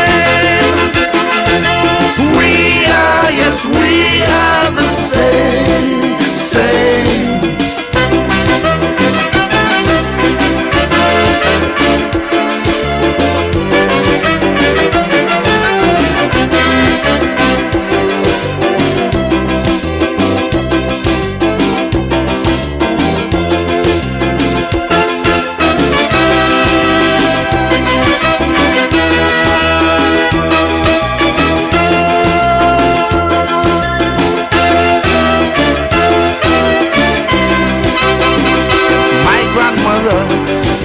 Born in Cox in Nevis, she fell in love and consequently came to live in St. Kitts. My sister Albertine was raised in Gingerland, and my best friend come from Cotton Row, so it's hand in hand. Anywhere you turn, it's Kittition and division. So I don't know how the fella gonna deal with this talk about secession, because we are one people from the darkness of slavery, entwined through history with a common destiny. Now all four parents came together from Africa here in chain. They shared the same pain, suffered sin and shame. I go tell you again, we are, yes, we are the same, same.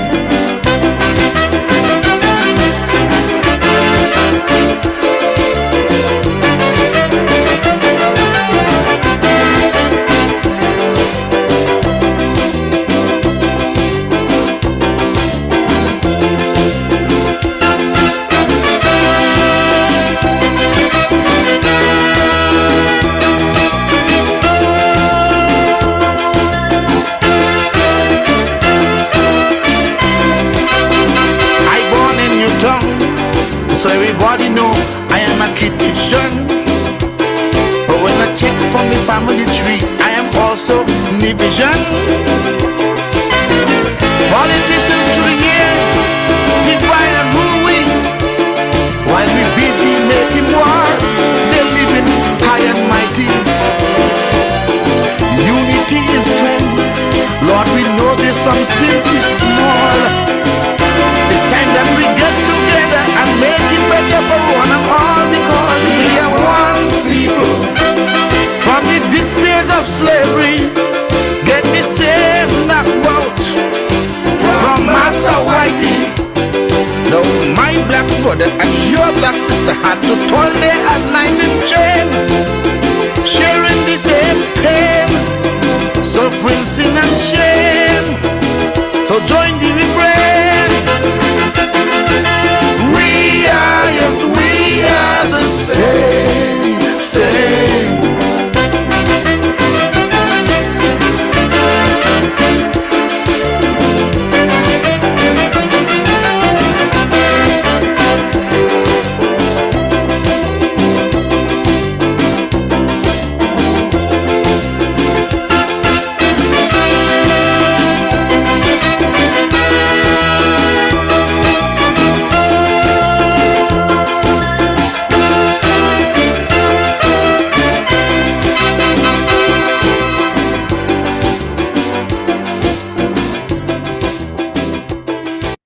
are songs of the King Eli, that one is called the same. And like I said, my good people, the attitude that we have, we need to change it, adjust from everything have to be a political situation. You're going to do your job. You're not going to do the job for the prime minister. You're not going to do the job for the deputy prime minister, whatever, for the opposition. You choose to do a job in the healthcare field for the people. And, you know, and it's not, don't get me wrong, it's not everyone in the healthcare business have an attitude. Eh? There are some very nice, loving doctors and nurses that I have encountered. So I don't want you all to walk away with the idea and attitude that every doctor and every nurse up there in the Federation of St. Kitts and Nevis is acting that way. But there are some people, and you could see clearly, it's from a political perspective because they make it clear who they support. They either PAMA, the this or the that, and the prime minister this and the prime minister that, but only but so much the prime minister can do. So again, let me take off my glasses to read this one, you know, because when they try to make things political, I like to get to the meat of the matter. Because if you don't nip it in the bud, it's going to go someplace else. So the King Elimat made his birthday, and there was a lot of birthday wishes and whatever. But apparently he posted something on his page thanking the people. And this is what the King Elimat says. I am saying a big thank you for all your wonderful remarks on my birthday celebration. God bless you all tremendously, always. It's been 7 years since I've been living here in this nursing home, and God has been good to me. I'd love to go back to St. Kitts and Nevis for my twilight years. I am not a Chinese. Will someone please help me reach the ruling powers and remind them of my glorious contribution to my country? I've been a Labour Party man all my life. God bless us all. Now, when they try to use politics to talk about being a Labour man for all their life, these guys, Elimat is no different. They jump from pillar to post. I spent from 2015 to 2022 weekly conversating with Elimat, having conversation. He was the one that confirmed to me that he endorsed Ian Patches Libad. And it was transactional because in return, they promised to give him a house and bring him home, but he never received the house. That is what he says. But I have heard from Alva Pemberton that a home was promised to Elimat, but he wanted something different to what the government was giving him. So if I am lying from Alva Pemberton. Alva Pemberton was our representative at the St. Kitts Mission in Manhattan, right? So I putting it out there that they need to stop trying to create strife. Let somebody tell me I'm wrong. But the conversation was the former Team Unity administration was supposed to bring home the king. As a matter of fact, I was part and parcel of getting some health information that Elimat needed from the JNF back then, that he can go home. With the help of the King Sweeney and the past chairman of Carnival, Noah Mills, Elimat reached to St. Kitts for a couple of days. He's back in Florida. But while Elimat wants to tell the world that he is this Labour supporter, and the Labour Party now talk to the powers that be to bring him home, Elimat, I am saying to you that you was a Timothy supporter. You was not a Labour supporter this go around. You went on your platform and you endorsed Timothy Harris during the elections of 2022. That's what you did. While I spent 7 years fighting to get you home. And I'm going to play the clip. Who want to cuss? Because I like to deal with things head on. So take a listen to Elimat endorsement of Timothy Harris in the federal election of 2022.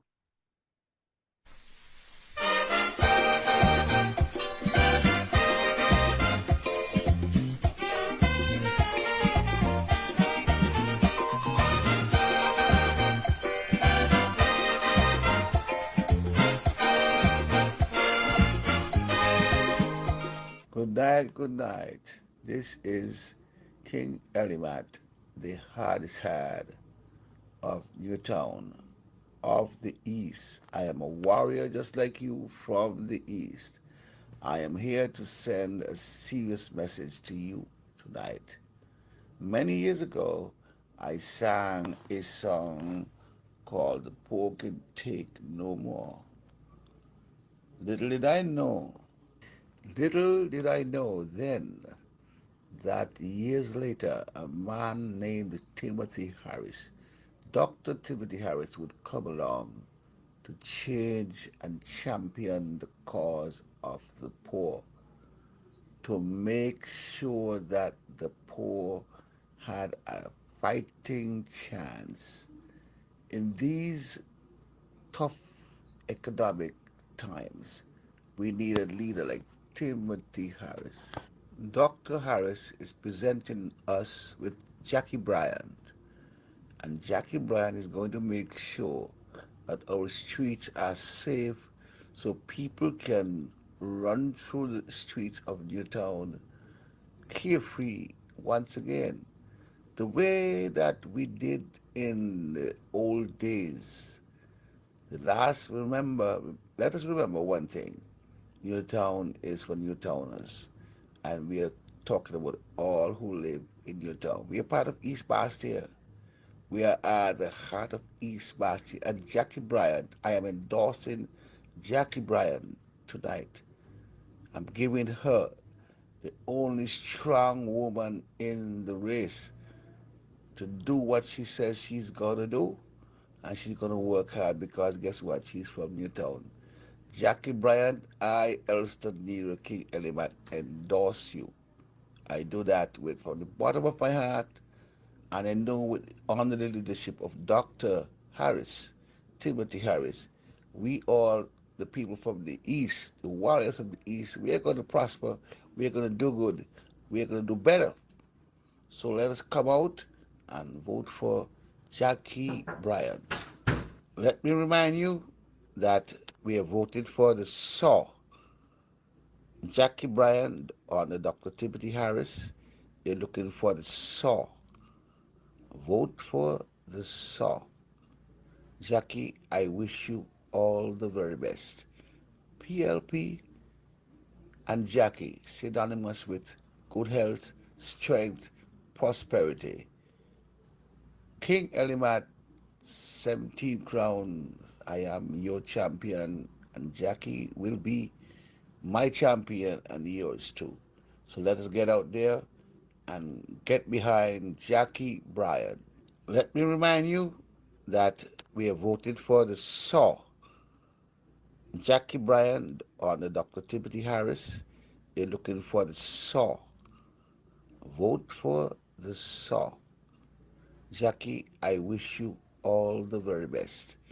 PLP and Jackie, synonymous with good health, strength, prosperity.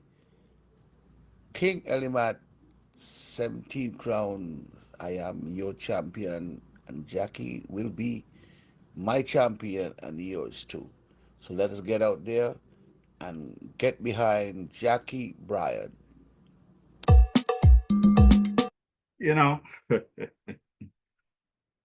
sometimes when I listen to these folks out there talking their nonsense, I want to never just think people sleeping and forget what transpired during the campaign.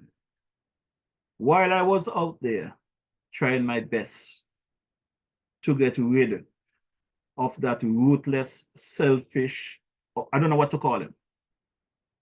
I don't know what to call him anymore because I don't want to disrespect anyone in parliament. I don't really want to do it. Whether he's in a position or not, I don't really want to disrespect him. But Timothy Harris had done so much wrong in 7 years. I spent 7 years conversating with the King element. Because according to him, the Team Unity administration comprised of the People's Action Movement, PAM, the Concerned Citizen Movements led by Premier Brantley, and the Team Unity led by Timothy Harris, the Prime Minister. They promised to bring him home under their administration, set him up in a house and give him everything he needed. That was not done. And he cursed them every week for 7 years. What I still have not been able to figure out yet is in the twilight of the elections, just before the August 5th elections, Elimat went and endorsed Timothy Harris. What could have made Elimat endorse Timothy Harris when for 7 years he was just complaining? It got to be some money. How much money? I do not know. But Elimat should have ensured that whatever he was doing, that he was getting enough money to go home, you know, since he wanted to go home. And today, as I sit here this evening, and this podcast, I am saying to the Prime Minister, Minister of Health, the Honorable Dr. Terence Joe, based on my assessment, I know that there is no facility on the island of St. Kitts, no facility on the island of St. Kitts that can independently take care of the king in every need possible that he needs right now for his conditions. There's no facility. And even if he were to be placed at the JNF hospital, it is not accommodating for the king. So, if there is funds and there is an effort to try and put something in place for the king to bring him home, count DJ Marisha in. I will do my part. I will contribute whatever I can, expertise, whatever, to ensure that the king get his full benefit of healthcare. Because I know the king cannot take care of himself. He's going to need around the clock care. He's going to need his dialysis 3 times a week. The paper said 2. I know he's getting dialysis 3 days a week. And it's going to be a big, very big task for the government to take on that responsibility. I don't have a problem with it. I would encourage it, but it's you, the government, that will put in power to lead the country, not DJ Marisha. So I'm not going to get into any tit-tat and say, because Elimat endorsed Timothy Harris and Jackie Bryan, let him stay where he is. I'm not getting into that conversation. Prime Minister Drew, you and your cabinet, if you see the way where you can put something in place, whether renovate a property, because the government have several property down there that is not in use, that can be put to good use. As a matter of fact, speaking of property that are not in use, the government have several properties that are not in use, but out there paying rent for police stations and all kind of other departments. That I have an issue with as well, right? The government need to take care of their properties, maintain them properly so that you can minimize squandering that kind of money. But back to Elimat. If there is a push to create such a facility to accommodate our king, DJ Marisha is all with you. I am in it. I want to be a part of that process because I think the king deserves it. But we have to take responsibility for our actions. I am of the view that Elimat is where he is because of his actions. And he has yet to take responsibility for where he is. And until he do that, I guess he's going to be forever cussing everybody, including myself. I know he's going to hear this broadcast and he might go off on me again. That's not a problem. But I wish him well. And I will do whatever I can to help him, whether he cussing me or not. So in this regard, I want to big up my boy, Eustace Hendrickson. How are you doing? I know you have worked hard with the king. So I would hope that you guys can come up with something. Let's do what we can. If the possibility is there to get the king home, let's bring him home. But I know that there's more to it than just jump on a plane and going home when it comes to Element. He's currently getting assistance, I know, health insurance in America. I was a part of that process, so I know. There are people in the Federation of St. Kitts Nevis that need help, that I don't think the government is in a position to help. So in light of what I just said, I also want to say to you, the Kittitians and Division that are listening online, that while some of you are going to jump up and say, yeah, we bring home the king, you're going to be a serious cost to it. What about the individuals who is in St. Kitts Nevis that needs similar help and are not in a position to get it because the government might not have the money or the ways and the means for it? So when we're making these political call, let's be realistic, right? Let us be realistic and be fair to each other. Let's take off the political cap for a bit and let's focus. And, you know, I'm not going to go overtime tonight, you know, either. I am not going to go overtime tonight. It's going to be 8 o'clock tonight. So we'll leave some of this conversation for next week. We'll continue it. But I just wanted to touch that topic this evening because it's been burning me on my chest when we have these people who was there for 7 years, from 2015 to 2022, and did nothing to bring the king home to stay. Like I said, he came home for a couple of days to do some seminar with the help of King Sweeney and Noah Mills and stuff. But they had made no effort to bring him home in 7 years when they had the administration.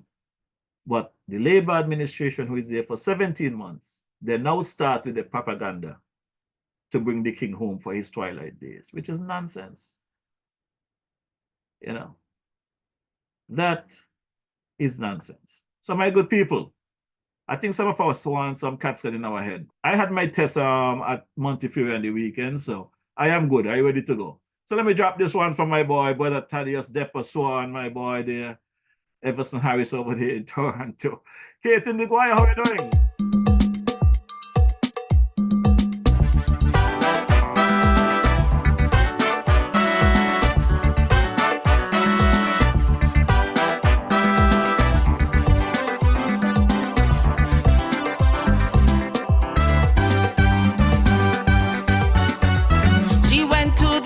To complain how she had splitting from a migraine. Right away this young physician said he want to give her a CAT scan. She tell him, not because you think I come from country, I ain't coming here to let you fool me. I suggest you treat me for my condition. There's no way I'm bringing my cat for you to scan. Let's get one thing straight up, you ain't scanning my cat. I complain for a migraine, what my cat have to do with that? I know you take me for a simpleton, but you're not a veterinarian. Look, today you're picking on the wrong woman, cause there's no way I'm bringing my cat for you to scan.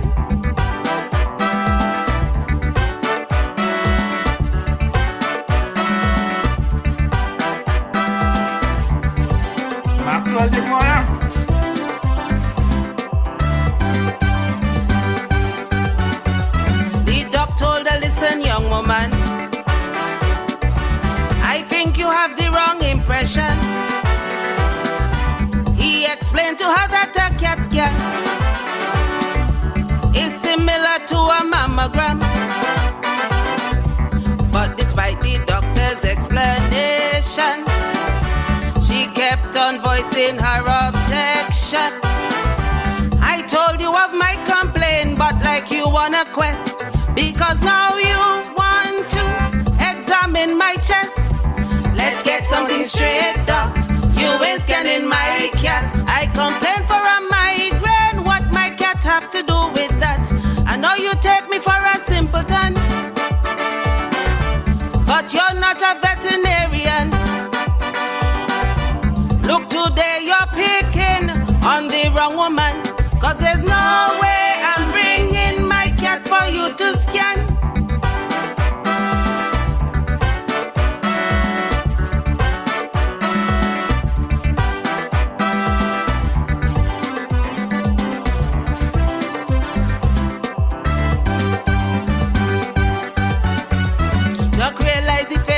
Crisis. Never been accused of malpractice. Wondering how he should handle this and keep his name out of stupidness. He never ever had a patient who tried to accuse him of malintent, while considering the best way to respond. The woman kept repeating the admonition. Let's get one thing straight up. You ain't scanning my cat. I complain for a migraine. What my cat have to do with that? I know you take me for a simpleton, but you're not a veterinarian. Look, today you're picking on the wrong woman, 'cause there's no way I'm bringing my cat for you to scan.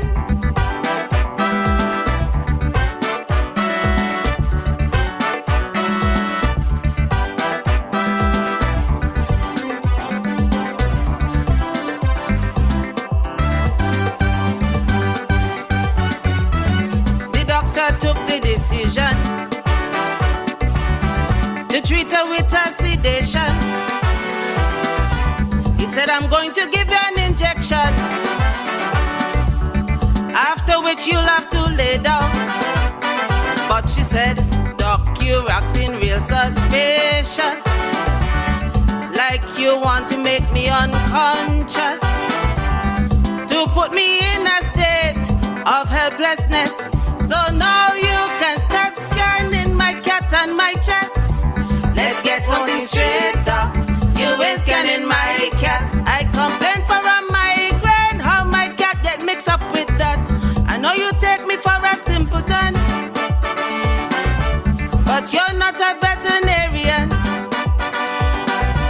Look, today you're picking on the wrong woman, 'cause there's no way I'm bringing my cat for you to scan.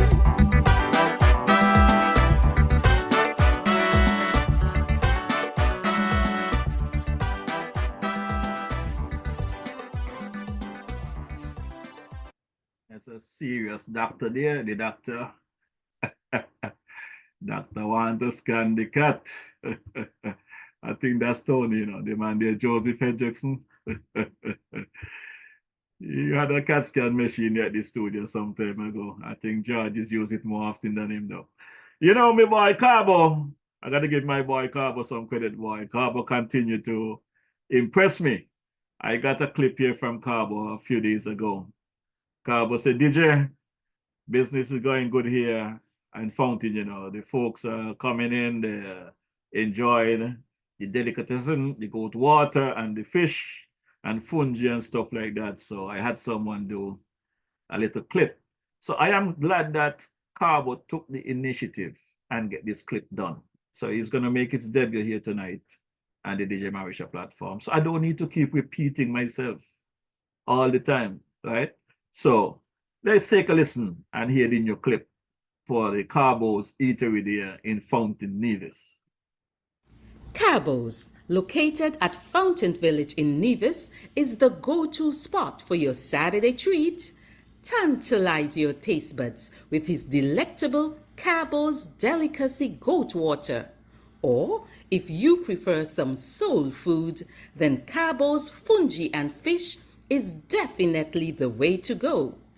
Call ahead and reserve at 869-663 9694. Then make your way over to Cabo's and enjoy the vibrant atmosphere while you savor your delicacy.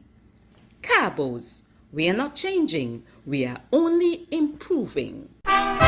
Congratulations there, Brother Cabo. Lovely, lovely, lovely ad. Lovely, lovely ad there. So I really appreciate that.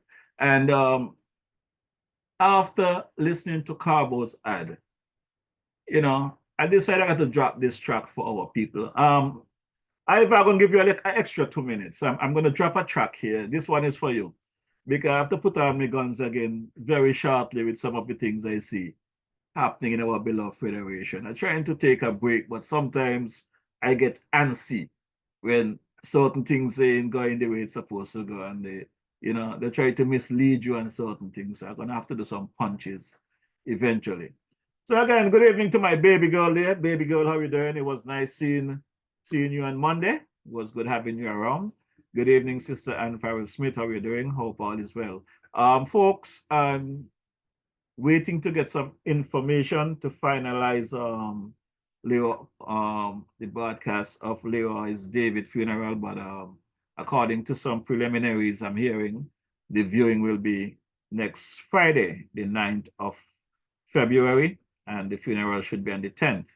But that is just save the date information. Next week, I'll definitely be able to bring you the other information, location and address and stuff like that. But so far, what I have is the viewing will be next week, Friday, the 9th of February, and the funeral itself will be on the 10th of February for Brother Leroy David out of Quaddock Road there in Nevis.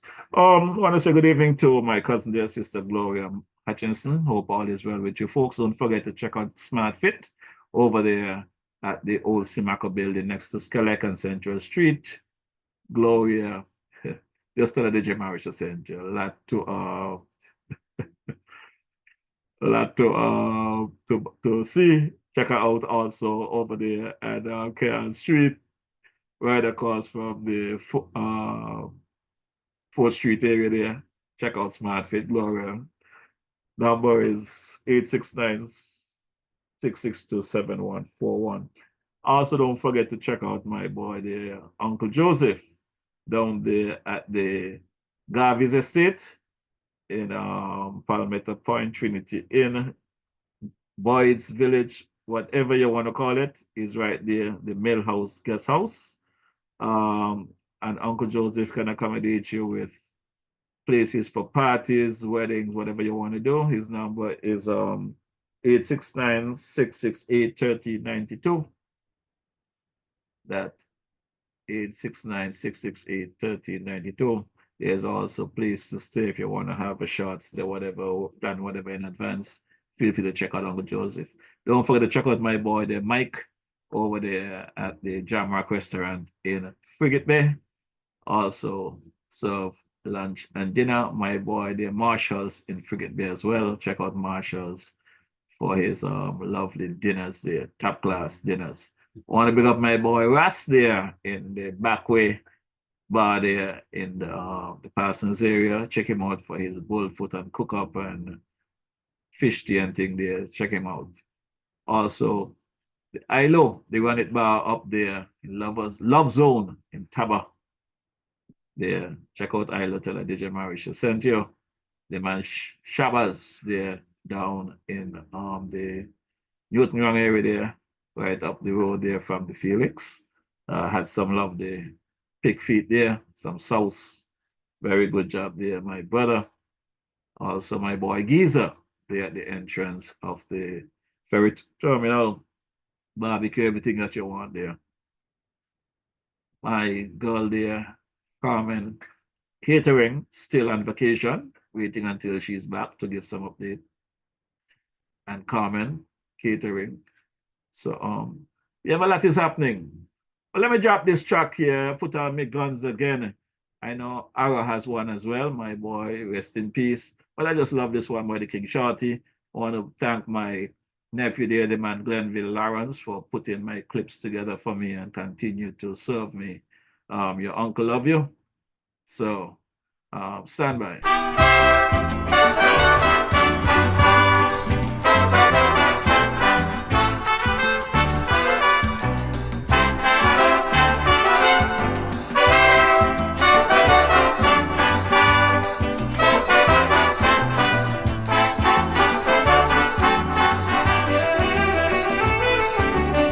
Back in 68, when I start to sing calypso, I used to shoot straight. All my enemies I killed slow. I would shoot right and left. Big shot men met their death. But this year, when the season came, I had planned to leave the game. Well, as man, I hung up me guns. I had planned. My career was done. Goodbye, fans. Chalky will teach the younger ones. But when Miss Gafour was stopped for charges led by a cop, and she get away, I said, And when the border telco tell Ivan Williams to go, I get sane, and I put on the guns again.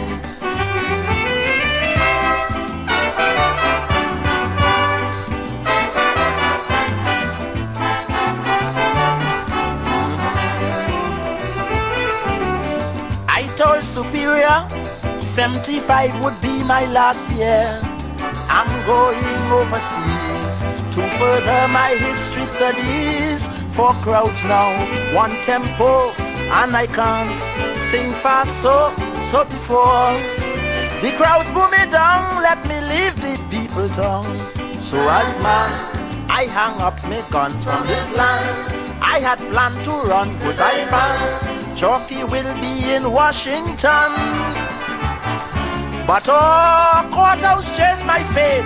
For under clause 68, big boys are charged and then discharged. And when 610 radio tell the Doc brother to go Jimmy Bain, I put on the guns again.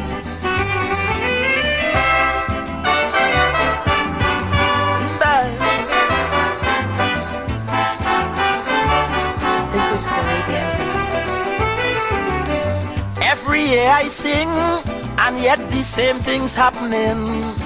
I'll shoot at the feet, but like the bulletproof you see, party shots cannot squawk. Out you go, once you talk, look he run.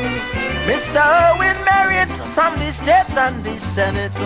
I fed up, I hung up me guns, I close shop. All me bullets gone, time to stop. On the stage let new stars be born. But then the auditors show $10 million gone, so them party crooks, some thief, some took. And when Mr. Eugene Moore was pushed out of Whitehall door in the rain, I put on the guns again. Oh yeah.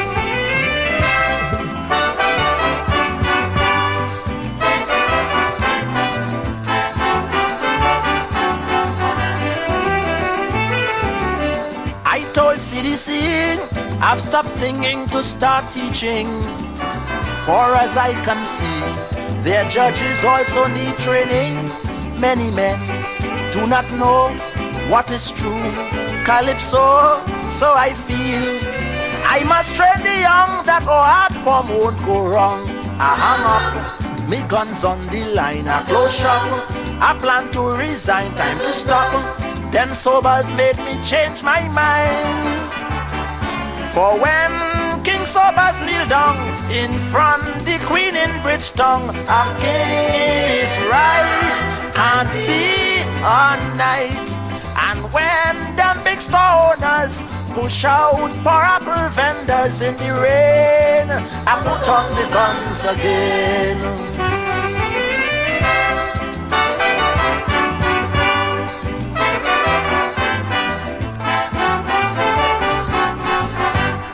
Yes, the sound of the band Chalk Dust.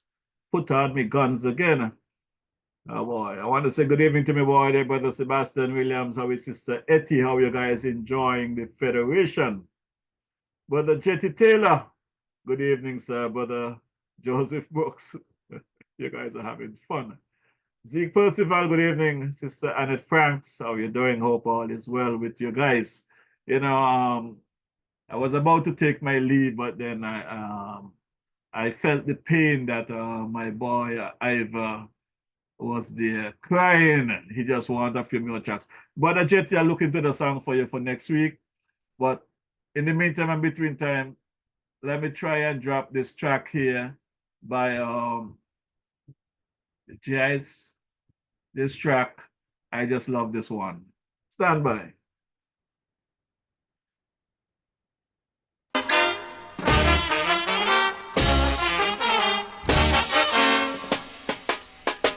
I know you like music, I know you like songs, I know you like rhythm, so just stick around. This is the music for all who love it, suit every nature and move every feet. This is fundamental reggae, fundamental reggae, fundamental reggae. You will be digging just all the way. It's got some calypso, just like the rock afro, tropical notion to suit your emotion. So gather round, children, let mommy and papi find the solution to make everyone happy. This is fundamental reggae, fundamental reggae, fundamental reggae. You will be digging it just all the way.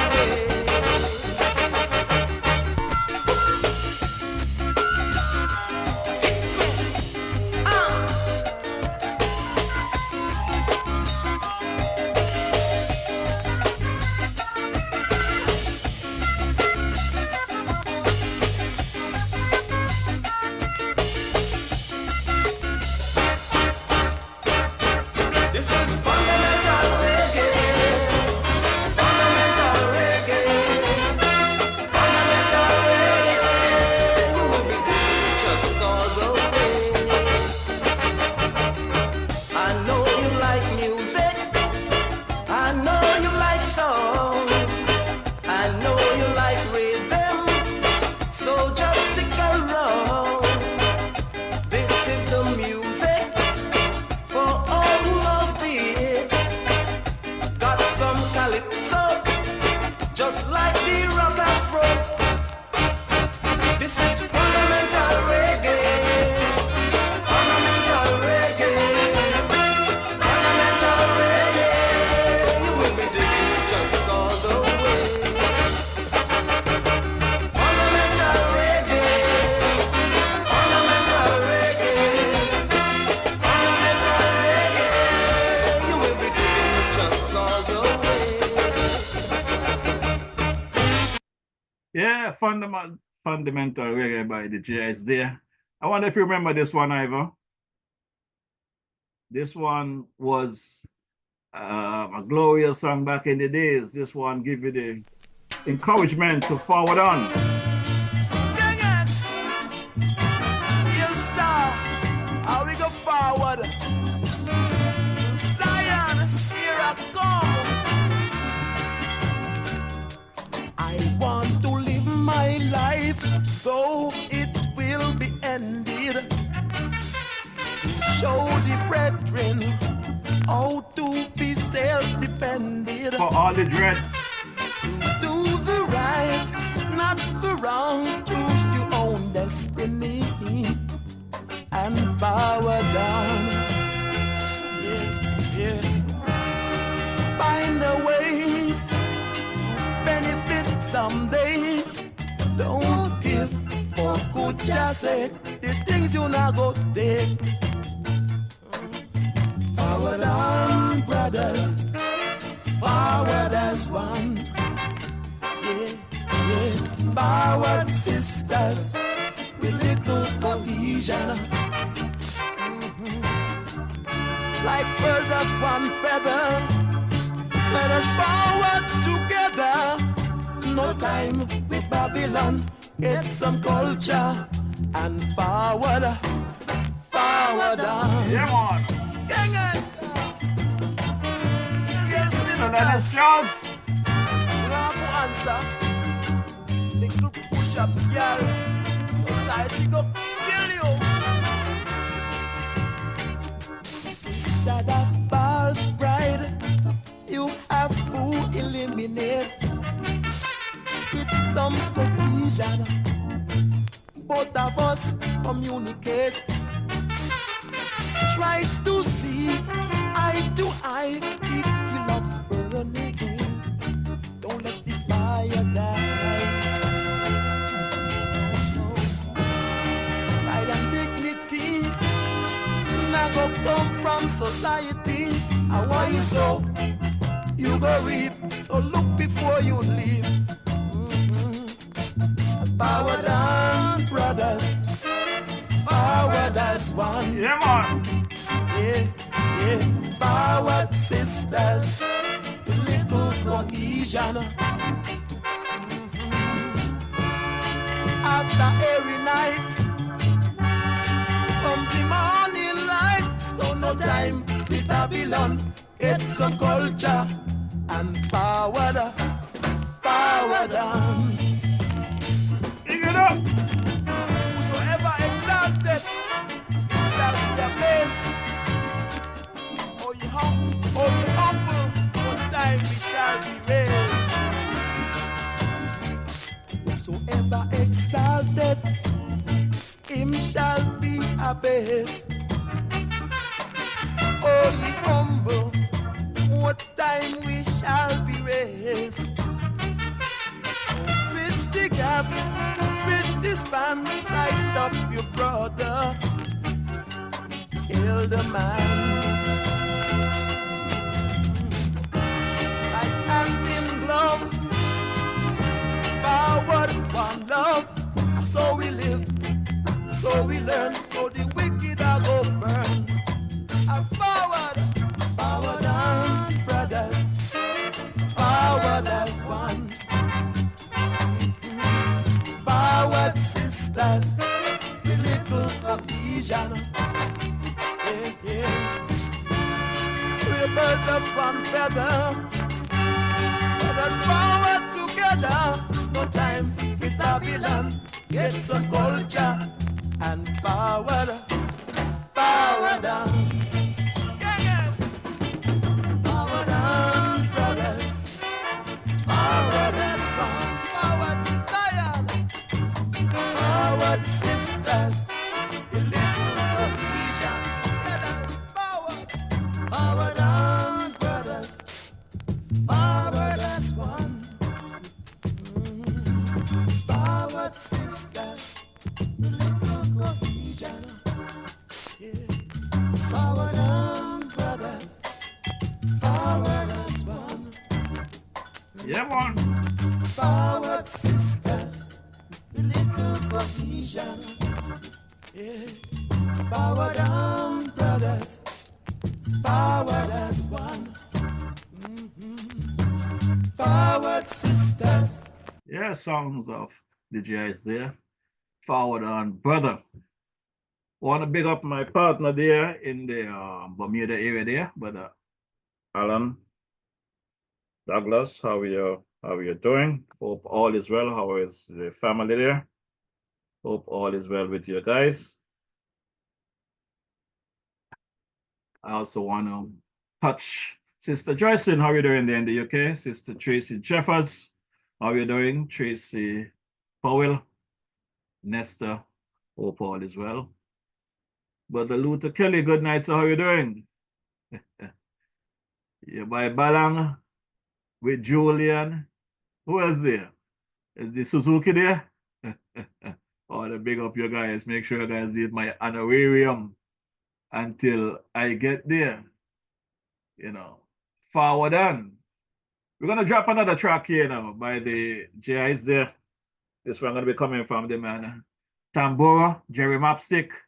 This one is called Babylon at Chesai, from the day I was born until when? Let's see. Still on a GSI, but I shall be a lion like how I stay from the day I was born till now.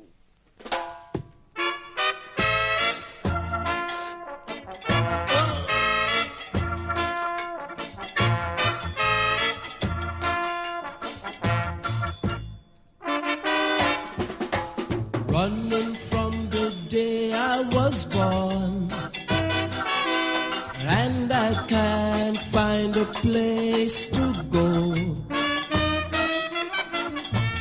Worshipping a heathen god, and I can't seem to understand Jah. I said since I've been born I am running. Oh yeah, running from what and to who. And the crazy way of how life have been going. Said I might not be free till I'm through. Say they got me running, really, really running. I say Babylon won't give I a chance.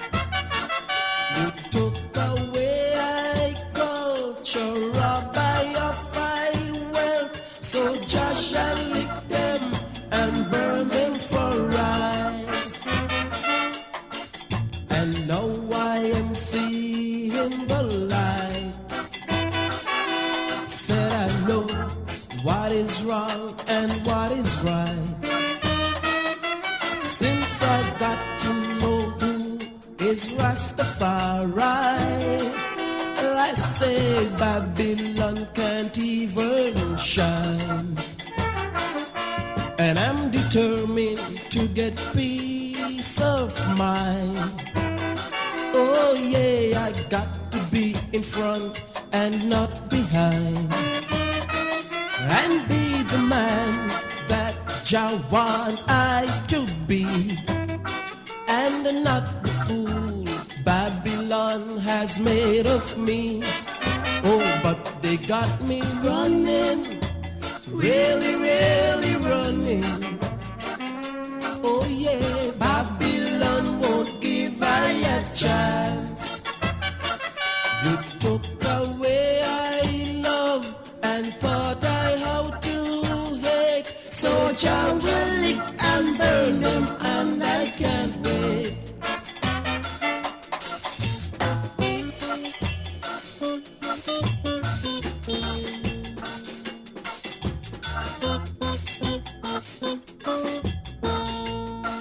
Right as I would say.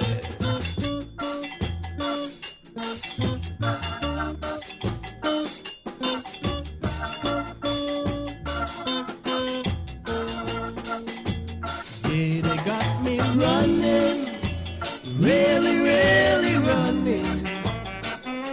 I say Babylon won't give I a chance.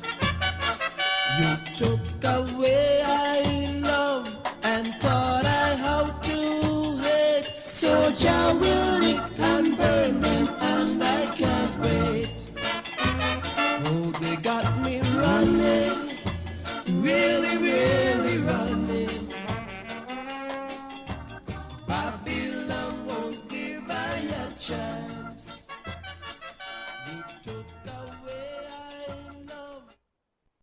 Yes, that's the late great Brother Tambora there. That one is called Babylon at Chesai. Just want to say good night to Sister Cora Bennett. How you doing? Hope all is well with you. Want to say good night to my godmother there, Sister Joyce, over there in the Florida area. How is Brother Bedford? Hope all is well with everyone there on the home front. Good night again to Sister Gwyneth Marish and my mascot there, Sister Dorothy Allen, Beverly Marish here, and crew there in the Tobago area. Hope you guys enjoying yourself. Well, we're going to get into the closing segment of the program. Once I drop the unofficial anthem of St. Kitts Nevis, we'll call it a night for this evening. Again, thanks to you, the online viewers, taking your time out weekly to come here and chit chat with me and have a good conversation. I want to say a special good night there to Sister Rosita Pontine. I have not spoken to you in a bit. Hope all is well with you. Sister Ione Mason there. I haven't spoken to you in a bit as well. Sister Lioness Charles, good evening. Welcome to the ride. Yeah, Brother Ivor, when I was a kid, it was people like yourself and Brother Vasquez and Desmond Hicks and those folks was police in the village of St. Paul's that keep me on track. It appears as though we don't have those luxuries anymore. There's no police stations in St. Paul's. They moved the station to Deep Bay. And I don't think that the police are interacting with the communities as they used to back in the days. Back in our days, basically when you see a police coming, you either fix up yourself or you run home. To the bad boys, the disrespect they have for the police is amazing. They see the police coming, they don't even care. But back then we had to straighten ourselves and make sure that we do the right thing. So let me drop the unofficial anthem of the Federation of St. Kitts Nevis. It's been a while I haven't hailed up my boy there, Simo Davis. I wonder what is going on with Simo. Where in the world are your brother Simo? I hope all is well with you and the wife there, Sister Evertine Davis and crew. I want to big up my boy DJ Rabuka. The man Lincoln Hobson, hope all is well with you. Where in the world are you, my brother? The man Ronnie Rascal, Brother Monarch, Curtis Crook, the man EK GQ. Want to big up my boy Tango Glasgow there down at the tire shop there in College Street, Guts and Kitts. Want to big up the folks there, the good people at the Island Purified Water. Brother Powell, Mr. Scatter and crew, thanks for keeping DJ Marisha hydrated when in the Federation of St. Kitts Nevis. Want to touch my boy there, Brother Lennox Liberd, over there at the Green Valley gas station. Sister Velma, these, don't forget to check out Velma on the weekend for your goat water and cook up and black pudding and stuff right there at the Green Valley gas station. Well, let's take a chance here. Big up my boy, Brother Austin Williams. How we doing? How is Sister Laura? Jasmine. Don't forget to check Laura there at the TDC Mall for your clothing. And Jasmine as well. So, the man Adrian Berry. The man Tony Berry.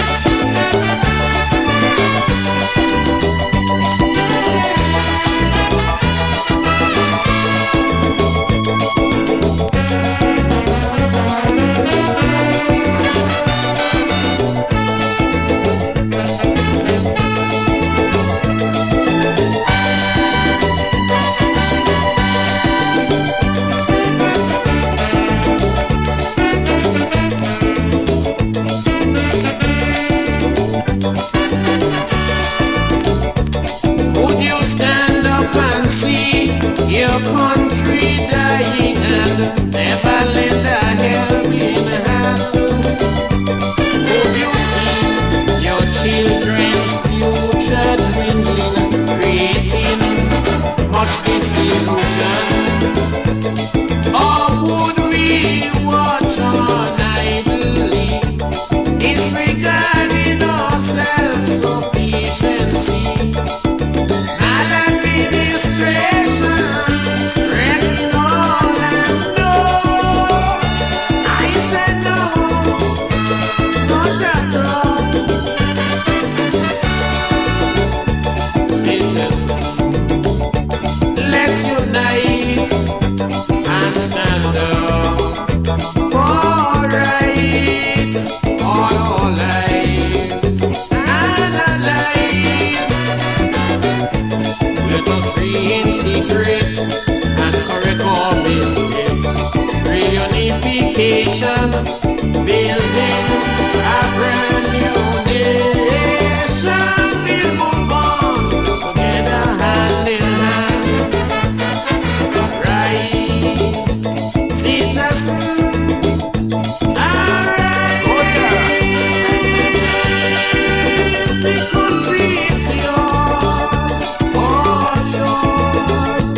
unification, building a brand new nation.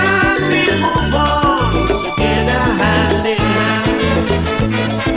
Rise, citizens, arise. The country is yours, all yours, still yours.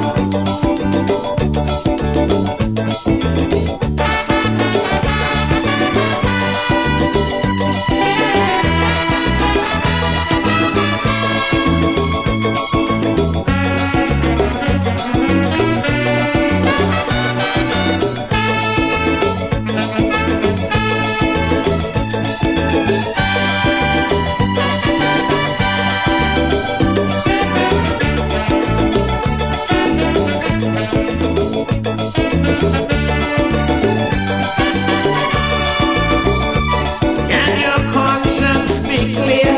Indulging corruption or misusing public office, being accused of unemployment and crimes, or disrupting a citizen's peace. Oh, my country in disharmony, separated politically. Hatred for a brother, cannot love each other. No, I say no, potato. Citizens, let's unite and stand up for rights, all our lives and our lives. Let us reintegrate and correct our mistakes. Reunification, building a brand new nation. We move on together hand in hand. So rise, citizens, arise. The country is yours, all yours, still yours.